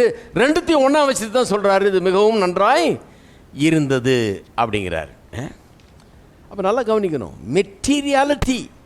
மெட்டீரியல் திங்ஸ், இந்த உலக பிரகாரமான காரியங்கள் அல்லது இந்த உலகத்தின் காரியங்கள், உலகத்தில் உள்ளவைகள்லாம் தீமை என்று நினைக்கிறது மகா பெரிய தப்பு. இந்த உலகத்தை கர்த்தர் உண்டாக்குனார். நம்ம சொல்கிறோம் இந்த மண்ணு வேணாம் பொண்ணு வேணான்னு. மண்ணு வேணான்னு உங்கள் சரீரமே மண்ணிலேருந்து தான் எடுக்கப்பட்டது. ஹலோ, உங்கள் சரீரமே. அதனால் நான் பார்த்துருக்கேன் சில கிறிஸ்தவம் இப்போ சரீரத்தை கூட வெறுக்கிறாங்க. இந்த பாழா போன சரீரம் அப்படின்னு சொல்லுவாங்க. சரீரத்தையே வெறுக்கிறவர்கள் இருக்கிறாங்க. ஏன்னா அப்படி ஒரு அபிப்பிராயத்தை வளர்த்துக்கிட்டாங்க தங்களுக்குள்ள. இந்த சரீரமே கெட்டது, இந்த உலகம் கெட்டது, எனக்கு நிலம் வேணாம், மண்ணு வேணாம், பொண்ணு வேணாம், அது வேணாம், இது வேணாம், எதுவுமே வேணாங்கிற ஒரு எண்ணம் அவர்களுக்குள்ள வந்து விட்டது. ஆனால் கர்த்தர் இவங்க எதை வெறுக்கிறாங்களோ அதை தான் பார்த்து கர்த்தர் அது நல்லது என்று கண்டார். சரீரத்தை உடைய ஒரு மனுஷனை உண்டாக்குனார். அந்த சரீரத்தில் வாழ்கிற மனுஷனுக்கு ஆகாரம் தேவை, தங்க இடம் தேவை, அவன் பார்த்து ரசிக்க கழிக்க காரியங்கள் தேவை. அவன் அனுபவிக்க நிறைய தேவை, அதையெல்லாம் உண்டாக்குனார். இப்படி மெட்டீரியல் வேர்ல்டில் மெட்டீரியல் பாடி உள்ள ஒரு மனுஷனை உண்டாக்கி அவனுடைய மெட்டீரியல் தேவைகளெல்லாம் சந்தித்து அது நன்றாக இருக்கிறதுன்னார். ஹலோ, இருக்கிறீங்களா? மெட்டீரியல் உலகத்தில் மெட்டீரியல் சரீரம் உள்ள ஒரு மனுஷனை உண்டாக்கி மெட்டீரியல் தேவைகளெல்லாம் சந்திக்கிறதுக்கு எல்லாத்தையும் உண்டாக்கி வச்சுட்டு அது மிகவும் நன்றாக இருந்ததுன்றார். எது நன்றாக இருந்தது? இவங்கெல்லாம் சேர்ந்து எது நல்லது இல்லைன்றாங்களோ அதுதான் நல்லா இருக்குதுன்றார். இந்த சரீரத்தை பார்த்து சொல்கிறார், நன்றாக இருந்தது. இந்த சரீர தேவைகளை சந்திக்கும்படியாக உண்டாக்கப்பட்ட அத்தனையும் நன்றாக இருந்தது. மரம், செடி, கொடிகள், புல், பூண்டுகள் நன்றாக இருந்தது. சூரியன், சந்திரன், நட்சத்திரங்கள் நன்றாக இருந்தது. மீன்கள், பறவைகள், மிருகங்கள் நன்றாக இருந்தது. மனிதன், தேவனுடைய சாயலில் உண்டாக்கப்பட்ட சரீரத்தில் வைக்கப்பட்டிருக்கிற மனுஷன் நன்றாக இருந்தது. இதைத்தான் நன்றாக இருந்ததுன்னு கர்த்தர் சொல்கிறார். இருக்கீங்களா?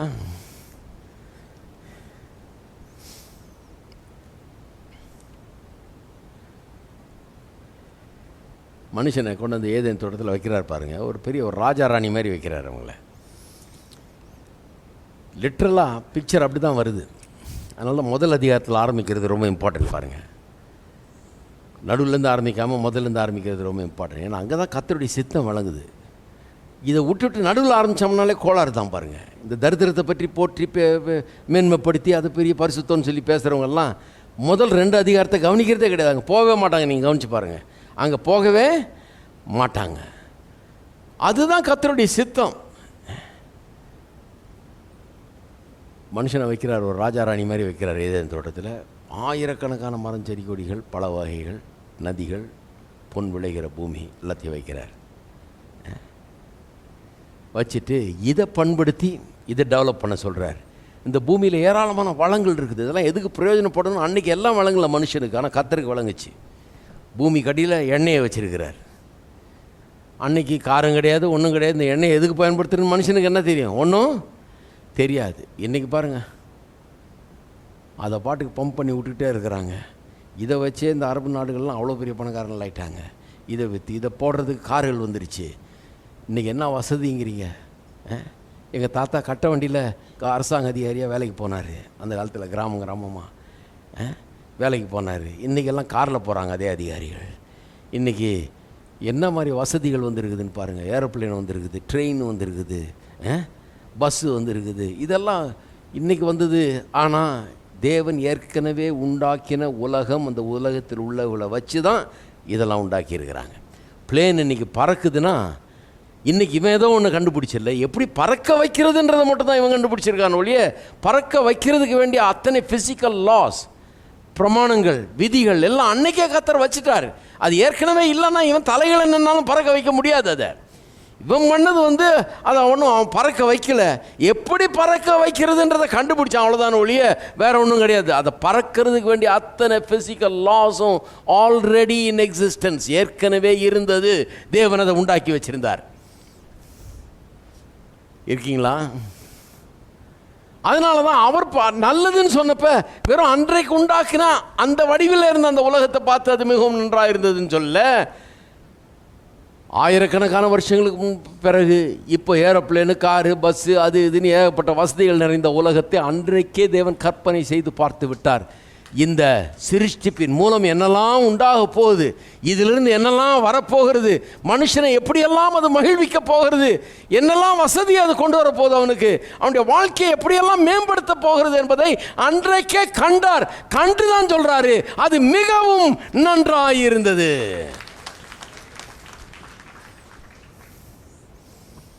இந்த நன்றாக இருந்ததிலே இருக்கிறேன் நான். இன்னும் எனக்கு இதே ஒரு பெரிய ஆச்சரியமாக இருக்குது. நன்றாக இருந்தது அவர் சொன்னதுன்னு சொன்னார், நான் இதை விடுறதில்லைன்னு வச்சுருக்கிறேன். இப்போ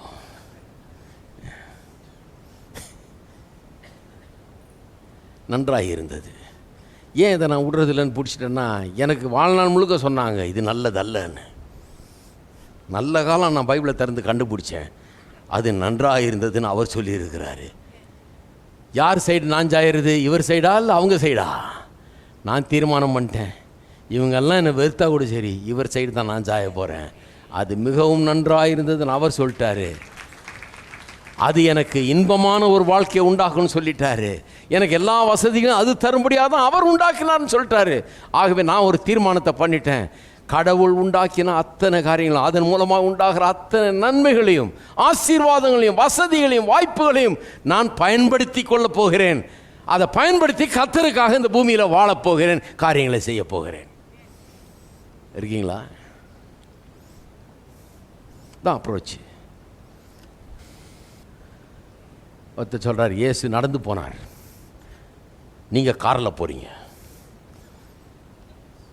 எப்படி சொல்கிறார்? இயேசு கழுதையில் போனார். ஆமாம், பிரசவாகாயிரம் ரோட்டில் நான் கழுதையில் வந்தால் எப்படி இருக்கும்? என்ன தான் பண்ண சொல்கிறீங்க ஐயான்னு? நானும் கழுதையில் வரணுமா? பைத்தியமே பிடிச்சிடும் போல இருக்கு இவங்க சொல்கிறத பார்த்தா. சந்தோஷப்படுங்கய்யா, இன்னைக்கு கார் வந்திருக்குன்றது சந்தோஷப்படுங்க. உங்களால் முடிஞ்ச அளவுக்கு எப்படி நல்லதாக வாங்க முடியுமோ வாங்கிக்கிங்க, அனுபவிங்க. அதை அனுபவிக்காமல் விட்டுறாதீங்க. அந்த காலத்தில் எனக்கு ஞாபகம் இருக்குது, 50வது ஆண்டுகளில் எங்கள் அப்பாவுக்கு சம்பளமே 100 ரூபா கூட கிடையாது. அப்போ அரசாங்கத்தில் வேலை செய்கிற சம்பளமே 100 ரூபா கூட கிடையாது. அப்போ அந்த காலத்திலே எங்கள் பாட்டி பாருங்கள், அவங்க சிலதுலலாம் ரொம்ப கரெக்டான ஆள். அவங்க இந்த பொருளாதார செழிப்புன்றது ரொம்ப கரெக்டான. அவங்க சொல்லிட்டாங்க, என் மகன் கார் வாங்குவான், அதில் நான் ஏறி போன பிறகு தான் நான் சாவேன் போன்ட்டாங்க. அதை அனுபவிக்காமல் விடுறதில்ல. அது பாருங்கள், சொல்லி சொல்லி சொல்லியே கொஞ்சம் வருஷத்தில் என்ன ஆச்சுன்னு தெரியல, எங்கள் அப்பா ஒரு காரை வாங்கினார்.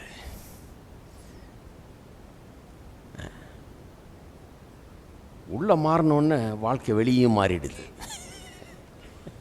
உள்ள ஒரு வெளிப்பாடு உண்டாகும் போது விசுவாசமும் பலமாக வேலை செய்ய ஆரம்பிக்குது பாருங்கள். அப்படிப்பட்ட காரியங்களை நாம் அனுபவித்து கொள்ள வேண்டும், நல்ல விதத்தில் அதை அனுபவித்து கொள்ள வேணும். அதெல்லாம் நம்ம வசதி, அவ்வளோதான், வேறு ஒன்றுமே கிடையாது.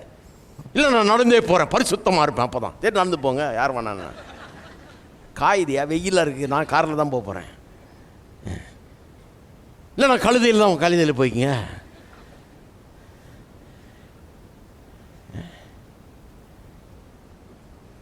காரில் போகணுன்னு நினச்சாலே ஒரு தப்புன்றா அந்த மாதிரி ஆட்கள். என்னெல்லாம் தப்புன்னு சொல்லி வச்சுருக்காங்க பாருங்கள். இதெல்லாம் நம்புனீங்கன்னா நம்ம கெட்டு போயிடுவோம். ஜாக்கிரதையாக இருங்க எதை நம்புகிறோன்றத. யாராவது இந்த மாதிரிலாம் வந்து சொன்னாங்கன்னா சொல்லுங்கள், அது நன்றாக இருந்ததுன்னு கர்த்தர் சொல்லியிருக்காரியா?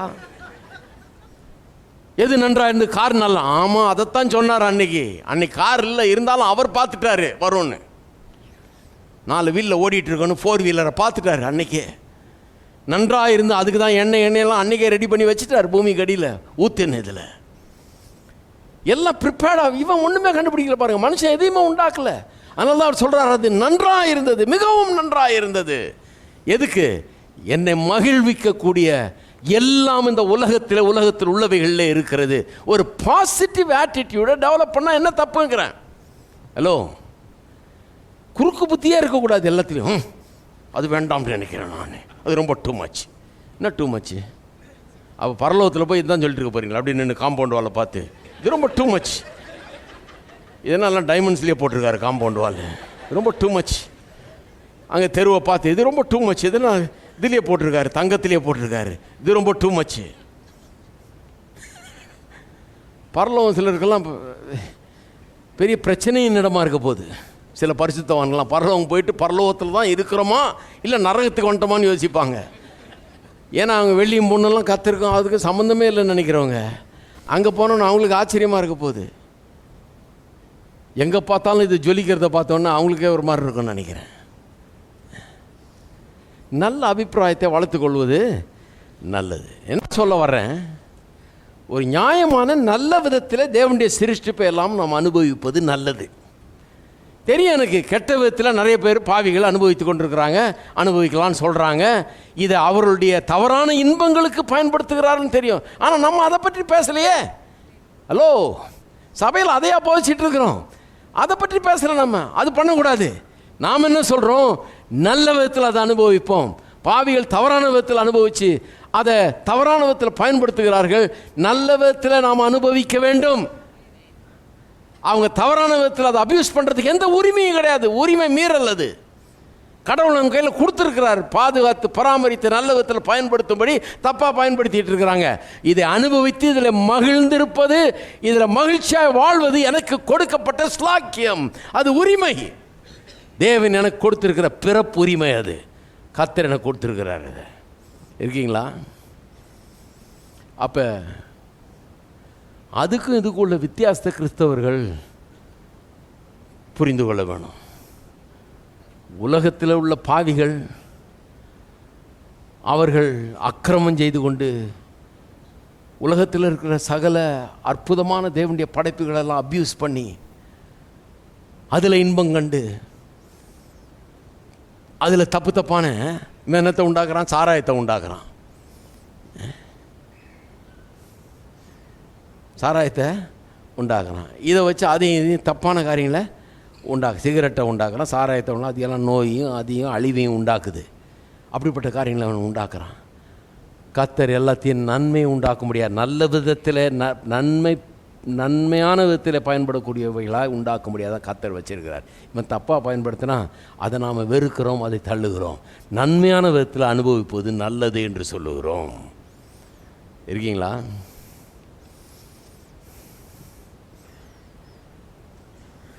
சரி. ஆகவே வேதவசனம் இந்த சரீரத்தில் நாம் வாழுகிற வாழ்க்கை நல்லதுன்னு சொல்லுது. சரீரம் தான் நமக்கு இருக்குது, இந்த மண்ணிலேருந்து உண்டான சரீரம், இதை நல்லதுன்றாரு. இந்த சரீர தேவைகள் சந்திக்கிறதுக்கு தான் எல்லாம் இந்த உலகத்தில் எல்லாத்தையும் வச்சுருக்காரு. தண்ணி மோர்கொண்டு எல்லாத்தையும் எதுக்கு வச்சுருக்காரு?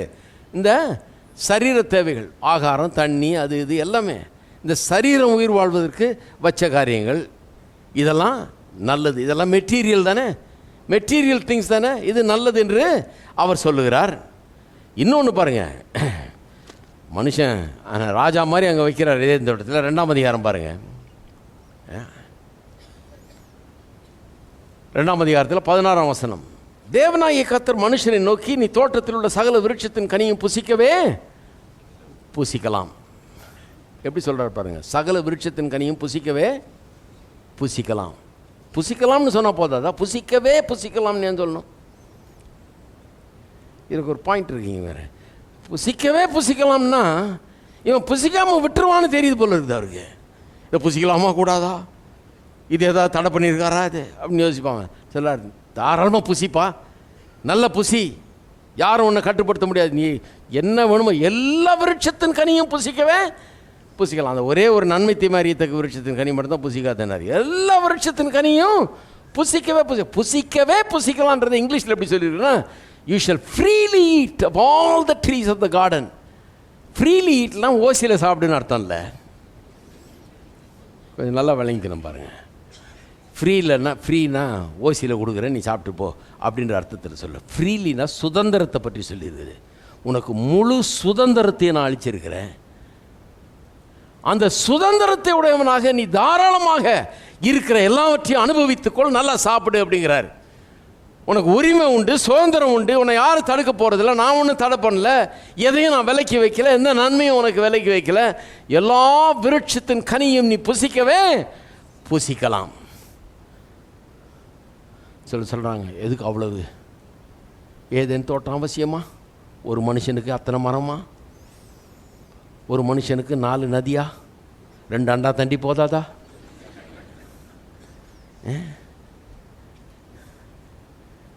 ஒரு மனுஷனுக்கு ஒரு நாளைக்கு ஒரு 2 பழம் போதாதா? இத்தனை ஆயிரக்கணக்கான பழங்களை வச்சு அவனை அங்கே வச்சு எல்லாத்தையும் புசிக்க வைப்பது இதெல்லாம் அநியாயமாக இருக்குது.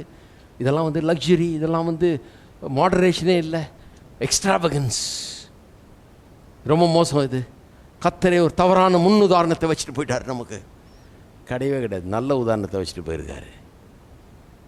எல்லாத்தையும் புசிக்கலாம் அப்படின்றார். இவங்க என்ன சொல்கிறாங்க? அனுதினம் மன்னா போல கர்த்தர் உனக்கு அனுதினமும் ஆகாரத்தை கொடுப்பார். இது ரொம்ப பாப்புலர். என்ன பாப்புலர் கிறிஸ்தவ உலகத்தில்? அனுதினம் மன்னா. நல்லா கவனிங்க, டெய்லி பிரெட் ரொம்ப பாப்புலர். டெய்லி உனக்கு கர்த்தர் இன்னைக்கு வேண்டியதை உனக்கு இன்னைக்கு தருவார், நாளைக்கு வேண்டியதை நாளைக்கு தருவார். எப்படியான்னு கேட்டால் மன்னா கொடுத்தார் இல்லையா? எங்க வனாந்தரத்தில் மன்னா கொடுத்தார் இல்லையா? அதுபோல் அன்னன்னைக்கு தருவார். பேசாமல் கடை அன்னன்னைக்கு தந்ததை வாங்கி சாப்பிட்டு போ. அதுதான் கர்த்தருடைய. இது ஏன் திரும்ப அப்படி வந்தது? எங்கேருந்து வந்தது திரும்ப அந்த உபதேசம்? ஆதியாகமம் 1ஆம் அதிகாரத்துலேருந்து பைபிளை வாசிக்காம யாத்திராமம் தொடங்கி வாசித்தாங்க பாருங்கள். அதில் தான் வந்தது. அதனால தான் நான் டீச் பண்ணும்போது ஆதியாகமம் 1லேயே ஆரம்பிச்சிடுறேன். யாத்திராமத்தில் மன்னா வருதா? வந்துருச்சு. இஸ்ரவேல் ஜனங்கள் வனாந்திர பிரயாணத்து போது மன்னா உபயோகப்படுத்தப்பட்டதா? மன்னா வந்துதா? வந்தது. ஒரு 10-12 நாள் அந்த வனாந்திரத்தை தாண்டி போக வேண்டிய ஒரு பயணம். அங்கே எப்படி சாப்பாடு கிடைக்கும்? கடை இல்லை, மால் கிடையாது, கேஎஃப்சி கிடையாது, மெக்டானல் கிடையாது, ஒன்றும் கிடையாது. என்னத்தை சாப்பிடுவாங்க? கர்த்தர் பார்த்தாரு. அதுவும் இல்லாமல் இவங்களுக்கு காமிக்கணும் நான் தான் சாப்பாடை தர்றவேன்னு. அதனால் அங்கேருந்தே கொட்டிடுறேன், எடுத்து சாப்பிட்டோம், அப்போ தான் அறிவு வரும் அவங்களுக்குன்னு சொல்லி 12 நாள் அப்படி நடத்துறதுக்காக கொண்டு போனார். இவங்க என்ன பண்ணிட்டாங்க, அந்த 12 நாளோட பயணத்தை முடிச்சிக்காமல் 40 வருஷம் தொடர்ந்தாங்க. இது அற்புதத்துலேயும் பெரிய அற்புதம். இது 12 நாளில் கிராஸ் பண்ணிடலாமா? 40 வருஷமாக போகிறாங்க. கர்த்தர் இரக்கத்திலும் பெரிய இரக்கம் உள்ளவர். அவர் இவங்க இவ்வளவு கீழ்ப்படியாத ஒரு சந்ததி, முரட்டாட்டம் உள்ள வழங்கா கழுத்துள்ள ஒரு சந்ததி, இவங்களுக்கு டெய்லி மன்னாவை தவறாமல் கொடுத்தாரு பாருங்க. எவ்ரிடே, வாரத்தில் 6 நாள் கரெக்டாக கொடுத்தாரு. ஒவ்வொரு நாளும் போய் கரெக்டாக எடுத்துக்கிட்டாங்க. ஆனால் அது கர்த்தருடைய சித்தமாக இருந்தால் 40 வருஷத்துக்கு அப்புறம் ஏன் நிறுத்தினார்?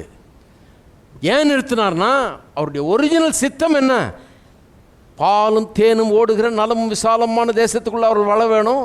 அங்கே பாலும் தேனும் சாப்பிட்ணும், என்னென்ன வேணுமோ அதெல்லாம் விளைவிச்சு சாப்பிட்ணும். இன்றைக்கி கறி, நாளைக்கு மீன், இப்படி சாப்பிட்ணும். அங்கே வந்த உடனே இதை நிறுத்திட்டார். ஏன்னா அதுதான் அவருடைய சித்தம். இது அவருடைய சித்தமே இல்லை. இது ஒரு போர்க்கால நடவடிக்கை மாதிரி. போர்க்காலத்தில் பார்த்துருக்கீங்களா? பொட்டலம் போடுவாங்க மேலேருந்து பிளேனில் ஹலோ, போர்க்கால நடவடிக்கையில் பொட்டலம் கொண்டாந்து பிளேன்லேருந்து தூக்கி எறிவாங்க. நம்ம போய் பிடிக்கணும், பொட்டலத்தை அடித்து பிடிச்சி போய் வாங்கணும். ஆனால் நாட்டில் அப்படி தான் எல்லோரும் போஷிக்கப்படணும்னு விரும்புகிறாங்களா? யாராவது எந்த அரசாங்கமாவது அப்படி பண்ணுதா? கிடையாது. அது போர்க்கால நடவடிக்கை, ஒரு அவசர நடவடிக்கை. அது மற்ற நாட்கள்லாம் எப்படி சாப்பிட்றோம்? நல்ல வேலையை உண்டாக்கி தர்றாங்க, நல்ல பிழைப்பை உண்டாக்கி தர்றாங்க, சம்பாதிக்கிறோம், கை நிறைய சம்பாதிச்சு கொண்டு வந்து நமக்கு வேண்டியதை வாங்கி நாம் சுதந்திரமாக சாப்பிட்றோம். இன்றைக்கி மீனை சாப்பிட்றோம், நாளைக்கு கறியை சாப்பிட்றோம், அடுத்த நாள் வெஜிடேரியன் சாப்பிட்றோம், என்ன வேணால் சாப்பிட்டுக்கலாம். நமக்கு முழு சுதந்திரம் இருக்குது, கையில் பணம் இருக்குது, காசு இருக்குது, நம்ம என்ன வேணுமோ பண்ணுறோம். அதுதான் சித்தம். ஹலோ, பொட்டலமா சித்தம்? என்ன எப்படிலாம் சொல்ல வேண்டியதாக இருக்குது பாருங்கள். இந்த பொட்டலை புத்தி போக மாட்டேங்குது கிறிஸ்தவர்களுக்கு. இன்னைக்கு பொட்டலம் வருமா? அது சொல்கிறாரு, அடி எனக்கு இன்றைக்கு ஆகாரம் எங்கேருந்து வரப்போகுதுன்னு தெரியாது, நான் பார்த்து கொண்டே இருக்கிறேன். பொட்டலம் எங்கேருந்து வரும்? கர்த்தர் மேலேருந்து பொட்டலம் போடுறதில்ல. கர்த்தர் சொல்கிறார், நீ விதைச்சா இருப்ப, களஞ்சியங்கள் பூர்ணமாய் நிரம்பும். பொட்டலம் கிடையாதுங்க, களஞ்சியங்கள். சின்ன சின்ன பொட்டலம் இல்லை. கர்த்தர் தர விரும்புகிறது களஞ்சியங்கள். அப்புறம் ஆசீர்வதிச்சு அந்த களஞ்சியங்களை நிரப்ப விரும்புகிறார். ஆலைகளை தந்து திராட்சரசம் புரண்டோடும்படியாக விரும்புகிறார். அதான் கர்த்தர்.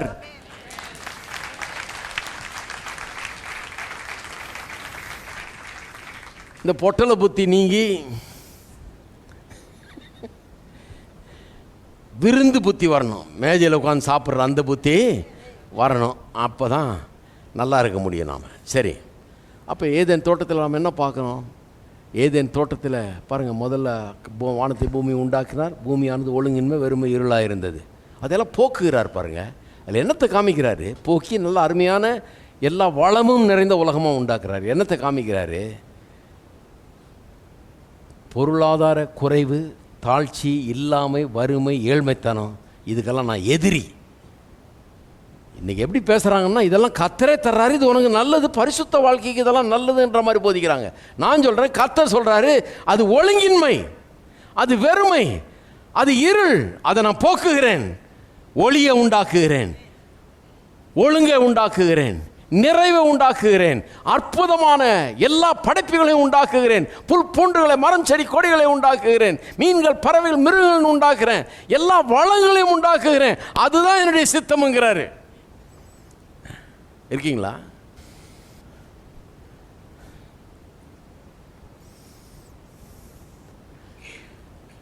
எனக்கு ரொம்ப பிடிச்ச வசனம் அது 2:16. தோட்டத்தில் உள்ள சகல விருட்சங்களின் கனியும் எல்லாம் சொல்லுங்கள், புசிக்கவே புசிக்கலாம். நல்லா யோசித்து பாருங்க அப்படி சொன்னாருன்னு. நம்ம கிறிஸ்தவர்களுக்கெல்லாம் சொல்லணும், புசிக்கவே புசிக்கலாம். பயப்படாதீங்க, சாப்பிடுங்க, நல்லா பயப்படாதீங்க. கர்த்தர் உண்டு பண்ணவில்லை, நன்றாக அனுபவியுங்கள். பயப்படாங்க, கர்த்தர் உங்கள் நன்மைக்காக உண்டு பண்ணியிருக்கிறார். அவர் ஒன்றையும் தடை பண்ணல, விலைக்கு வைக்கல. எல்லா நன்மைகளையும் உங்களுக்கு கொடுத்துருக்கிறார், விலைக்கு வைக்கல. நியாயமான விதத்தில், நல்ல விதத்தில், பரிசுத்தமான விதத்தில், நல்ல விதத்தில் கர்த்தருடைய நன்மைகளை நாம் அனுபவிக்க முடியும். அதுதான் சொல்ல வருது வேதம். தப்பான காரியத்தை போதிக்கல, உலக பிரகாரமான பாவிகள் செய்கிற காரியத்தை வேதம் போதிக்கல, நல்ல விதத்தில் அனுபவிக்கிறத பற்றி பேசுகிறேன். இருக்கீங்களா? தெரியும், சிலர்லாம் சொல்லுவாங்க, பாரியா அனுபவிக்கிறத பற்றி பிரசங்கம் இன்னைக்கு. சொல்லுங்கள், நல்ல விதத்தில் அனுபவிக்கிறது சொல்கிறாரியா? கர்த்தர் விரும்புகிற விதத்தில், பாராட்டக்கூடிய விதத்தில் எல்லாத்தையும் அனுபவிக்கணுன்றது தான் நம்முடைய போதனை. அப்போ அப்படிப்பட்ட ஒழுங்கின்மை வறுமை உள்ள உலகத்தை மாற்றி அழகான எல்லா நிறைவினால் அதை நிரப்பி, வறுமையை போக்கி, இல்லாமையை போக்கி, குறைவு தாழ்ச்சியை போக்கி பாருங்கள். அந்த வெறுமையான உலகத்தில், ஒழுங்கின்மையான உலகத்தில் மனுஷனை வச்சுருந்தா எப்படி இருந்திருப்பான்? அவனுக்கு கனவு காண்றதுக்கு ஒன்றும் இல்லை, வேலை செய்கிறதுக்கு ஒன்றும் இல்லை, அவன் அதில் வாழ முடியாது, நல்லா இருக்க முடியாது, ஒன்றும் பண்ண முடியாது, தவிக்கணும் அங்கே இருந்து இல்லையா? அப்படிப்பட்ட உலகத்தை அவனுக்கு தராமல் நல்லா ஆக்கி தர்றாரு, எல்லாத்தையும் அங்கே வச்சு தர்றாரு. அதன் மூலமாக என்னத்தை காண்பிக்கிறாரு?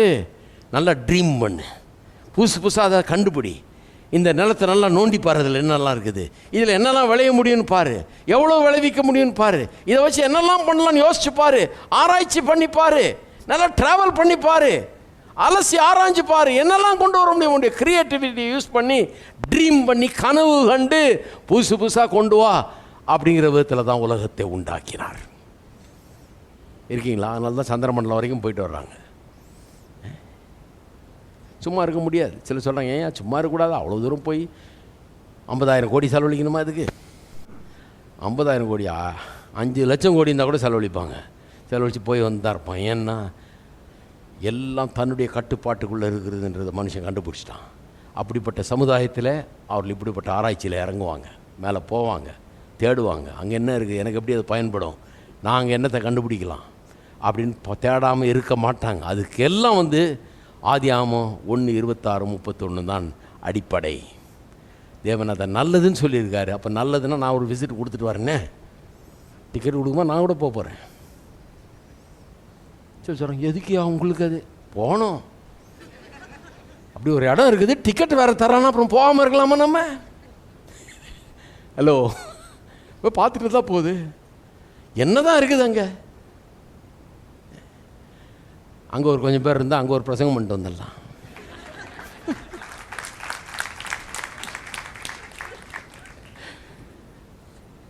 எல்லாத்தையுமே தப்புன்னு நினைக்கக்கூடாதுங்க. எல்லாத்தையும் கர்த்தர் நமக்காக தந்திருக்கிறார், கனவு காண்றதுக்காக, புதுசாக உண்டாக்குவதற்காக, உண்டாக்கி நாம் உண்டாக்கினதிலே மகிழும்படியாக, நாம் உண்டாக்கின காரியங்களுடைய பலனை அனுபவிக்கும்படியாக. இதுதான் கர்த்தர் மனுஷனுக்கு கொடுத்த தம்முடைய சாயல். அவரும் அப்படிப்பட்டவர் தான், நாமும் அப்படிப்பட்டவர்கள் தான். அவர் தான் அந்த அருமையான உலகத்தை உண்டாக்குனார், அதை கண்டு மகிழுகிறார். அவருடைய சாயலில் தான் மனுஷனை உண்டாக்கியிருக்கிறார். மனுஷனும் அவன் புதுசாக பல காரியங்களை உண்டாக்கி, அவர் உண்டாக்குனதிலிருந்து சில காரியங்களை உண்டாக்கி அவன் மகிழ வேண்டும், அவன் நன்றாக இருக்க வேண்டும். ஆகவே ஆதியாகமம் 1 ஷோரஸ் காமிக்குது. என்ன காமிக்குது? கனி இல்லாத வெறுமையான வறண்ட வாழ்க்கைங்கிறது கர்த்தர் வைத்திருக்கவே இல்லை. அது நம்முடைய வாழ்க்கை கிடையவே கிடையாது. ஆகவே நாம் இந்த நல்ல விதத்திலே தேவனுடைய நன்மைகளை அனுபவிப்பது எப்படின்னு கற்றுக்கொள்ள வேணும். நல்ல விதம்னு ஒன்று இருக்குது, தவறான விதம்னு ஒன்று இருக்குது. ரெண்டுத்துக்குள்ள வித்தியாசத்தை புரிந்து கொள்ள வேண்டும். எல்லாத்தையுமே வெறுத்து தள்ளக்கூடாது. இன்பான உடனே எல்லாமே கெட்டதுன்னு நினச்சிடக்கூடாது. இருக்கீங்களா? சரி, கடைசியாக இதெல்லாம் விளங்கிட்டா ஒன்று விளங்கிடும். ஏன் ஆபிரகாம், ஈசாக்கு, யாக்கோபு, யோசேப்பு, பழைய ஏற்பாட்டு பரிசுத்தவான்கள் எல்லாருக்கும் தேவன் ஏன் பொருளாதார ஆசீர்வாதங்களை வாக்கு பண்ணுகிறார் என்பது புரிஞ்சிடும். இது நிறைய பேருக்கு பிரச்சனை. என்ன கூட சிலர் சொல்லியிருக்காங்க, நீங்கள் பழைய ஏற்பாட்டிலேருந்தே பிரசங்கம் பண்ணுறீங்க, பழைய ஏற்பாட்டு போதகர் அப்படின்றாங்க. ஏன்னா அவங்களுக்கு என்னென்னா, இந்த ஆபிரகாம் பணக்காரன், இவங்க என்ன சொல்லி, இவங்க என்ன பிரசங்கம் பண்ணுறாங்க, பணக்காரன் பரலோகம் போக முடியாதுன்னு. கடைசியில் பார்த்தா ஆபிரகாம் பணக்காரன், ஈசாக்கு பணக்காரன், யாக்கோப் பணக்காரன், யோசேப் பணக்காரன், எல்லாம் பணக்காரன். இஸ்ரவேல் ஜனங்க தரித்திரத்தில் சிக்கி அங்கே போய் எகிப்தில் அடிமைகளாக இருந்தாங்க. வெளியே வரும்போது பணக்காரெல்லாம் வெளியே வந்தாங்க. பாலும் தேனும் ஓடுற தேசத்துக்கு கொண்டு போகிறாங்க. எல்லாருமே பணக்காரெல்லாம் இருக்கான். இந்த பழைய ஏற்பாட்டை என்ன பண்ணுறதுன்னு சிலருக்கு தெரியல. அது குழப்பமாக இருக்குது அவங்களுக்கு. என்னடா அது நம்ம போதனைக்கிறதுக்கு சரி வர மாட்டேங்குதே அப்படின்னு அதில் சின்ன இந்த மண்ணாகன்னா போன்றது தான் எடுப்பாங்க. அவங்க அதுக்கு மேலே போக மாட்டாங்க. பாலும் தேனும் பற்றி பேசவே மாட்டாங்க. மண்ணாலேயே இருப்பாங்க. கானான் தேசத்துக்கு கொண்டு போகவே மாட்டாங்க. வனாந்தரம் வனாந்தரம். நான் இப்போ எக்ஸாஜரேட்டடாக சொல்லலை, சபையில் அதுதான் நடக்குது நிறையா. வனாந்தர வாழ்க்கை. இந்த வனாந்தர வாழ்க்கையிலே கர்த்தர் நம்மை நடத்துவார், மன்னாவை கொடுப்பார். அட கடவுளே, வனாந்தர வாழ்க்கையை நமக்கு வச்சுருக்காரு. கானான் தேசத்தை வச்சிருக்கிறாரு, வாக்குத்தத்தம் பண்ணப்பட்ட தேசத்தை வச்சிருக்கிறாரு, ஆசீர்வாதங்களை வச்சிருக்கிறாரு இல்லைங்களா? அப்போ எனக்கு ஒன்றும் பிரச்சனையே கிடையாது. ஆபிரகாம் ஈசாக்கியாக பணக்காரனாக இருந்துட்டு போட்டோம், எனக்கு ஒன்றும் பிரச்சனையே கிடையாது. ஏன் எனக்கு பிரச்சனை கிடையாதுன்னா, எனக்கு விளங்குது ஏன் அப்படி பொருளாதார ஆசீர்வாதங்களை வாக்கு பண்ணுறாருன்னு. ஏன் பொருளாதார ஆசீர்வாதங்களை வாக்கு பண்ணுறாரு? ஆதியிலே ஏதேன் தோட்டத்தை உண்டாக்குனவராச்ச தேவன் மனுஷனை செல்வந்தனாக ஒரு பெரிய ராஜாவால் ராணி போல வச்சிருந்தாரு உலகத்தில். அவர் தானே இவருடைய ஆபிரகாமுடைய தேவன். அந்த வாழ்க்கைக்கு தான் திரும்ப கொண்டு போகிறார்.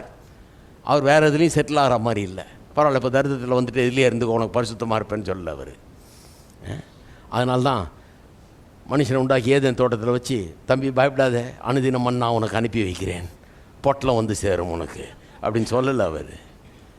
ஜஸ்ட் இனஃப், உனக்கு தேவையான அளவுக்கு நான் தினந்தோறும் கொடுத்துட்றேன்ப்பா, அதுக்கு மேலே நீ எதிர்பார்க்கக்கூடாது, கெட்டு போயிடுவேன் நீ. அதனால் உனக்கு 100 கிராம் ரைஸும் 50 கிராம் தாலும் 2 கத்திரிக்காயும் உனக்கு ஒன்று மனைவிக்கு ஒன்று தர வச்சு சாப்பிடுன்னு சொல்லலை அவர்.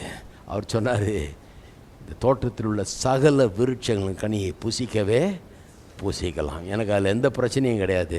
ஆபிரகாம் ஈசாக் யாக்கோபெல்லாம் பணக்காரன்னு சொல்கிறதுல பிரச்சனையே கிடையாது. ஏன்னா தேவன் வேறு ஒன்றும் பண்ணல, திரும்ப அந்த ஏதேன் தோட்டத்தில் முதல்ல கொடுத்தாரு பாருங்க, அந்த வாழ்க்கைக்கு தான் கொண்டு போக பார்க்குறாரு. பாவம் வந்த பிறகு தரித்திரம் வந்துருச்சு, அங்கேருந்து திரும்ப பாலும் தேனும் ஓடுற தேசத்துக்கு தான் கொண்டு போக பார்க்குறாரு.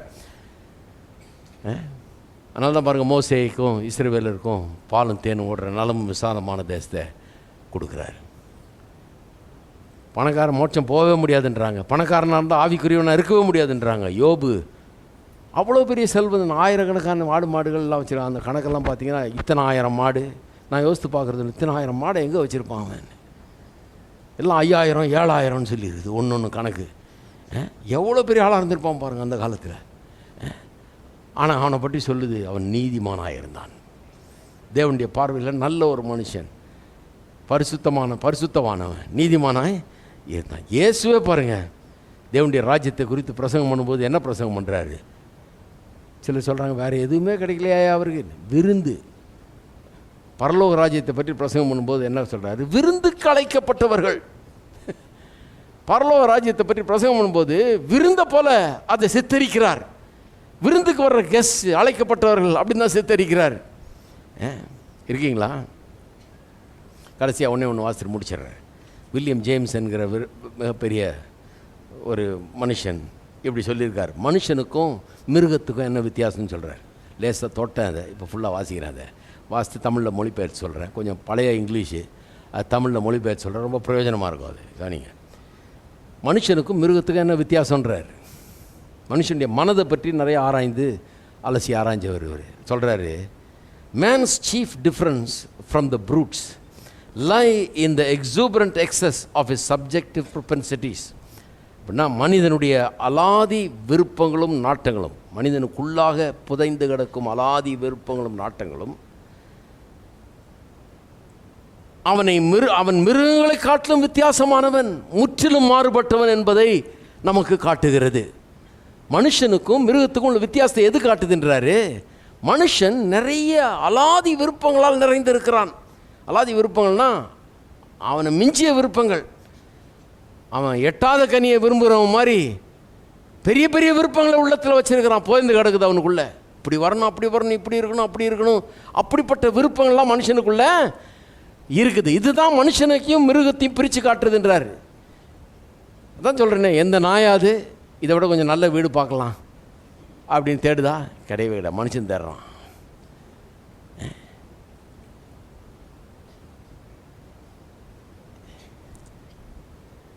எந்த பண்ணியாவது கொஞ்சம் சுத்தமான சுகாதார சூழ்நிலையில் வாழ்ந்தால் நல்லா இருக்குமே அப்படின்னு யோசிக்குதா? கிடையவே கிடையாது. சந்தோஷமாக இருக்குது அது, சேத்துலேயும் சகதியிலையும் அது சந்தோஷமாக வாழ்ந்துக்கிட்டு இருக்குது. அதை பற்றி ஒன்றும் பிரச்சனையே கிடையாது. எந்த யானையாவது இந்த காட்டில் காயிறமே எங்கேயாவது நல்ல ஏர் கண்டிஷன் இடம் கிடைக்குமா அப்படின்னு பார்க்குறதா? கிடையவே கிடையாது.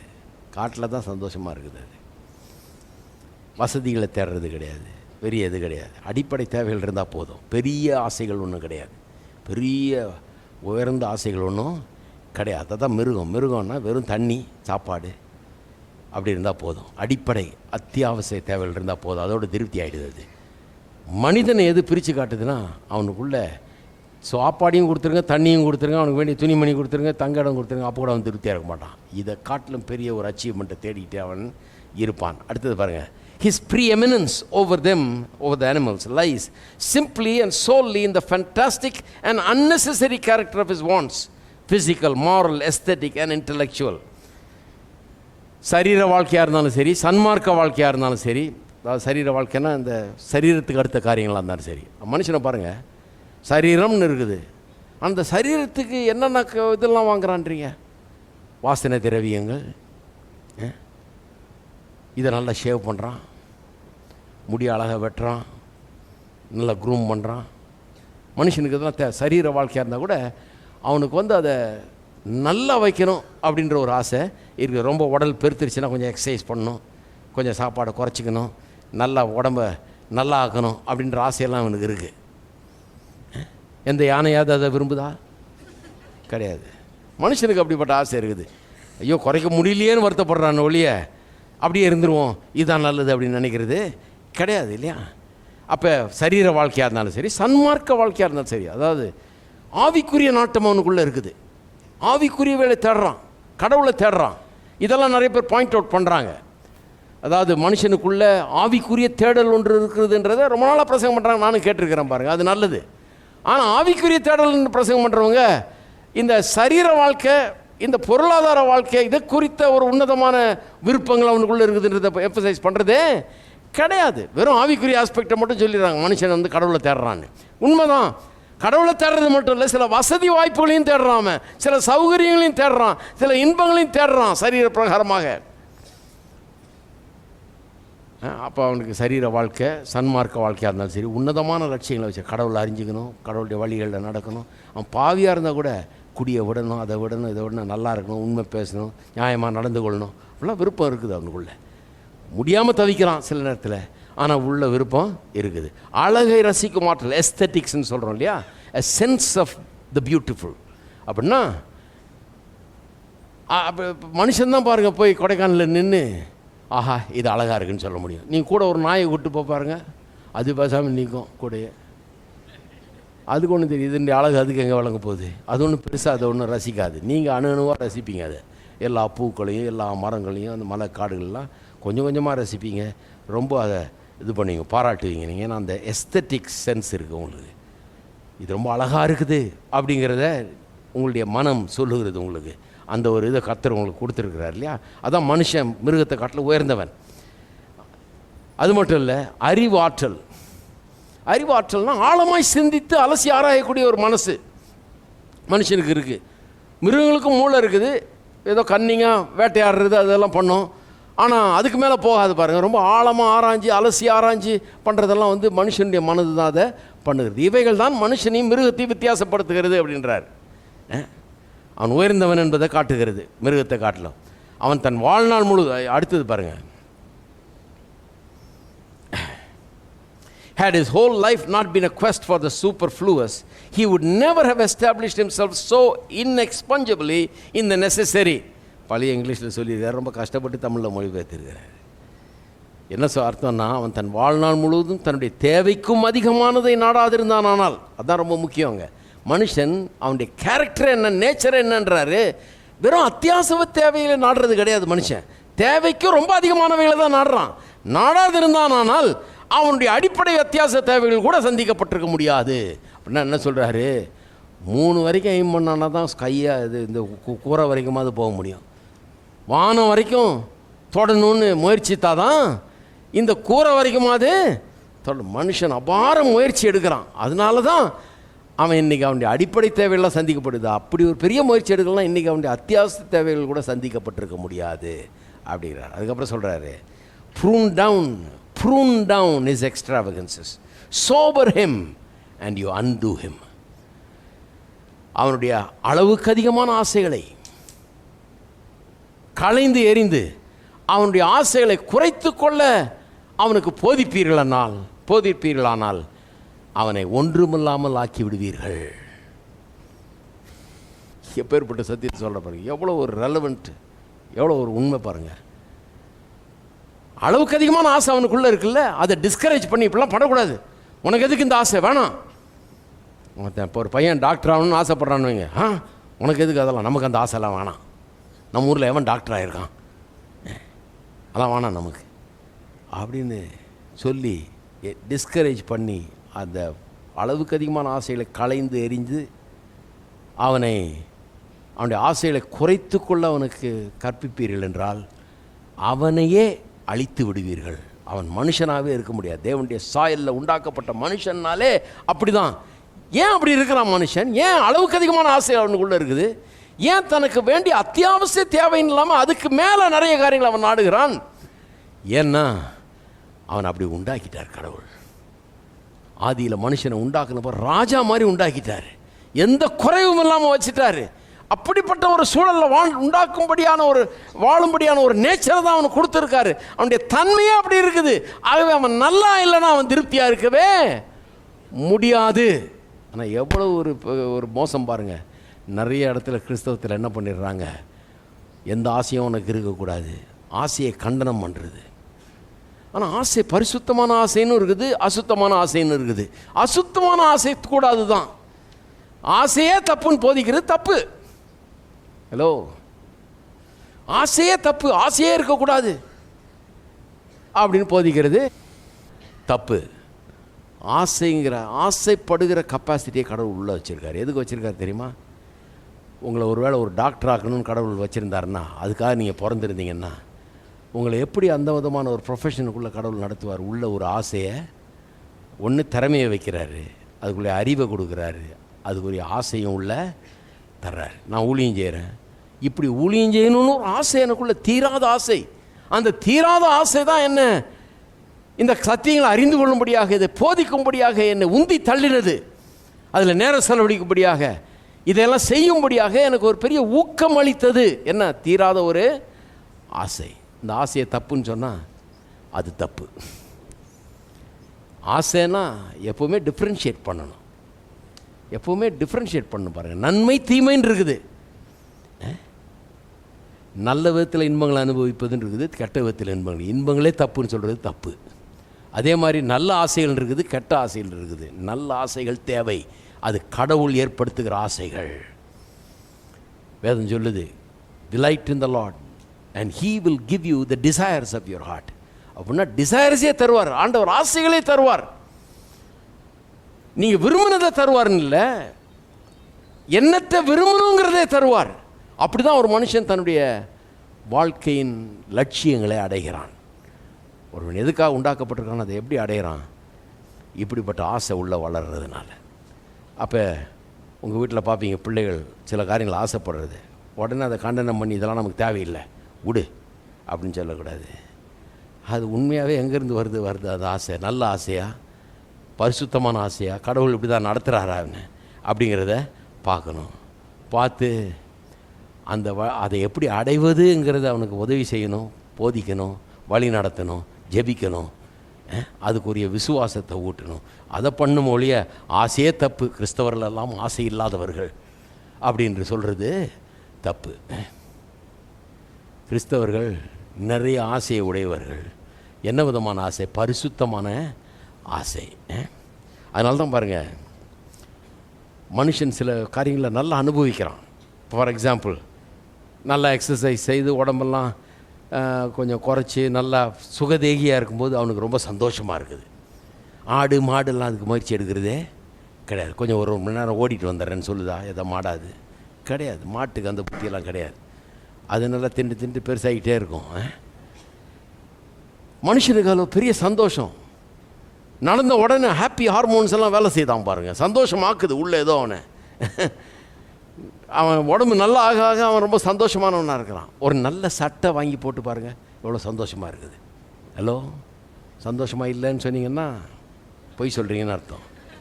ஒரு நல்ல சட்டை, ஒரு ஷர்ட்டோ பேண்ட்டோ ஒரு புடவையோ வாங்கி போட்டு பாருங்கள், என்ன சந்தோஷம். அந்த புது புடவையை போட்ட உடனே வேறு மாதிரி இருப்பாங்க, அந்த ஆட்டிடியூடே மாறிடும் இல்லையா? முடியை நல்ல இடத்துக்கு போய் சிகை அலங்காரம் பண்ணி பாருங்கள். இதெல்லாம் நோனோ எங்கள் காலத்தில் பண்ணவே கூடாது. பண்ணி பார்த்தா அதில் என்ன மகிழ்ச்சி தெரியுமா? இதெல்லாம் தடை பண்ணிட்டாங்க, சிகை அலங்காரம் கூடாது. ஆனால் அதில் ஒரு மகிழ்ச்சி உண்டாது. ஏன்? மனுஷன். பூனைக்கு அதில் மகிழ்ச்சி உண்டாகுது, நாய்க்கு உண்டாகுதா மகிழ்ச்சி? கிடையாது. மனுஷன் இந்த உயர்வான காரியங்களை விரும்புகிறான். நல்லா ஷேவ் பண்ணி ஆஃப்டர் ஷேவ் போட்டு பண்ண. நான் இப்போ சின்ன பையனாக இருக்கும்போது அப்போ தான் லேசாக வளர ஆரம்பிச்சு. எனக்கு ஷேவே பண்ண தெரில. ஒரு பார்பர் ஷாப்புக்கு போவான் பாருங்கள், அவன் ஒரு வாரத்துக்கு ஒருக்க போனால் அவன் ஷேவ் பண்ணி நல்லா அந்த இதை போட்டு படப்படன்னு அடிச்சு விடுவான், அந்த இதில் ஆஃப்டர் ஷேவை போட்டு. எங்கள் வீட்டிலலாம் ஆஃப்டர் ஷேவே அனுமதி கிடையாது. ஏன்னா நாங்கள்லாம் உலகத்தார் இல்லை, நாங்கள்லாம் பரிசுத்தவான்கள். எங்கள் வீட்டில் இப்போ ஆஃப்டர் ஷேவெல்லாம் வாங்கி வைக்க மாட்டோம். இதை போட்ட உடனே போட்டு வீட்டுக்கு வந்தால் ரொம்ப ஜாக்கிரதையாக இருக்கணும். எங்கள் பாட்டி அம்மா அங்கே இருப்பாங்க, உலகம் உலகம் உலகம், எங்கே போய் உலகத்தை இழுத்துட்டு வர்றான் வீட்டுக்குள்ளே அப்படின்ட்டுருவாங்க. ஆஃப்டர் ஷேவுக்கு அந்த பாடு. ஆனால் அந்த ஆஃப்டர் ஷேவை போடுறதுக்காக நான் காத்திருப்பேன் பாருங்கள், எப்படா போடுவாங்க. அதை போட்டோன்னே அதனுடைய வாசனையும் அதனுடைய ஃபீலிங்கும் எப்படி இருக்கும், ஆளை 10 தடவை முங்கி எந்திரிச்சா மாதிரி இருக்கும். இதெல்லாம் நம்ம எந்த அளவுக்கு ஊக்குவிக்கிறது, எந்த அளவுக்கு சந்தோஷப்படுத்துறதுன்றதை கொஞ்சம் கவனிங்க. அதனால் நல்ல விதத்தில் நல்ல காரியங்களை அனுபவிப்பது தவறே கிடையாது. ஒரு மனுஷன் நல்லா வர்றான், ஆசீர்வதிக்கப்பட்டு விளங்குகிறான், நல்ல அவன் நல்ல காரியங்களை அனுபவிக்கிறான்னு சொன்னால் அவனை பார்த்தோன்னே கண்டனம் பண்ணக்கூடாது. அதில் தேவனுடைய மகிமையை காண வேணும். மனுஷன் உயர்ந்தவன், அதனால தான் அவன் அப்படி இருக்கிறான், அவன் உயர்ந்துக்கிட்டே இருக்கிறான். ஏன்னா அப்படி தான் கடவுள் அவனை உண்டாக்கி இருக்கிறார் என்பதை நாம் பார்க்க வேண்டும். அது மட்டும் இல்லை, ஒரு நல்ல ஆசீர்வாதமாக இருக்கிறான்றது இன்னொன்று எதுக்கு அடையாளமாக இருக்குன்னா, அவன் உள்ள தேவனுடைய கிருபையை பெற்றிருக்கிறான். அந்த உள்ள பெற்ற தேவனுடைய கிருபை வெளியே மேனிஃபெஸ்ட் ஆகுது, இப்போது வெளிப்படுகிறது. ஆசீர்வாதத்தின் மூலமாக, பொருளாதார ஆசீர்வாதத்தின் மூலமாக உள்ளாக பெற்ற தேவ கிருபை அவனுக்கு வெளியாக வந்து கிரியை செய்து கொண்டிருக்கிறது. கர்த்தர் நீங்கள் நல்லா இருக்கணும்னு தான் விரும்புகிறார். ஆனால் நல்லா இருக்கணும்னா இதெல்லாம் கர்த்தர் நல்லதுன்னு சொன்னார்ன்றதை முதல்ல நம்புங்க. அவர் உங்களை அவரை மாதிரி உண்டாக்கி இருக்கிறாரு, ராஜாக்களை மாதிரி வச்சிருக்கிறாரு, ஆளை சொல்லியிருக்கிறார் என்பதை நம்புங்கள். எல்லாரும் எழுந்து நிற்போம். கரங்களை வைத்து நாம் கர்த்தரை ஸ்தோத்தரிப்போம். எங்கள் அன்பின் பிதாவே, கர்த்தராகிய இயேசுவின் நாமத்தில் மண்டையில் வருகிறோம். இந்த நல்ல சத்தியத்துக்கு நமக்கு ஸ்தோத்திரம். இதை விளங்கி கொள்ள, சரியான விதத்தில் இதை விளங்கி கொள்ள, சந்தேகமில்லாத விதத்தில் இதை விளங்கி கொள்ள தேவரீர் கிருபை செய்வீராக. உள்ளத்தின் ஆழத்தில் இது செல்லட்டும். அநேகருக்கு இது வாழ்க்கையில் பெரிய வித்தியாசத்தை உண்டு பண்ணி தரட்டும். வாழ்க்கையின் திசை மாறட்டும் கர்த்தாவே. அவர் நன்றாக இருக்கட்டும், குடும்பங்கள் தலைக்கட்டும், கையின் பிரயாசங்கள் வளர்ந்து ஓங்கட்டும் கர்த்தாவே. அவள் வாழ்க்கை மேம்படட்டும். அற்புதமாக ஆசீர்வாதமானத வாழ்க்கையாக ஒவ்வொரு வாழ்க்கையும் நீர் மாற்றி தருகிறபடியாக உமக்கு ஸ்தோத்திரம். இந்த சத்தியம் வல்லமையாய் கிரியை செய்து ஒரு புது வாழ்வை அவர்கள் கொண்டு பண்ணட்டும். உமக்கு எல்லா கனம் மகிமை துதி ஸ்தோத்திரங்களை ஏறெடுக்கிறோம். இயேசுவின் நாமத்திலே ஜெபிக்கிறோம். ஆமென். நம்முடைய கர்த்தராகிய இயேசு கிறிஸ்துவின் கிருபையும் பிதாவாகிய தேவனுடைய அன்பும் பரிசுத்த ஆவியானவருடைய ஐக்கியமும் நம் அனைவரோடும் இன்றைக்கும் இருப்பதாக. ஆமென்.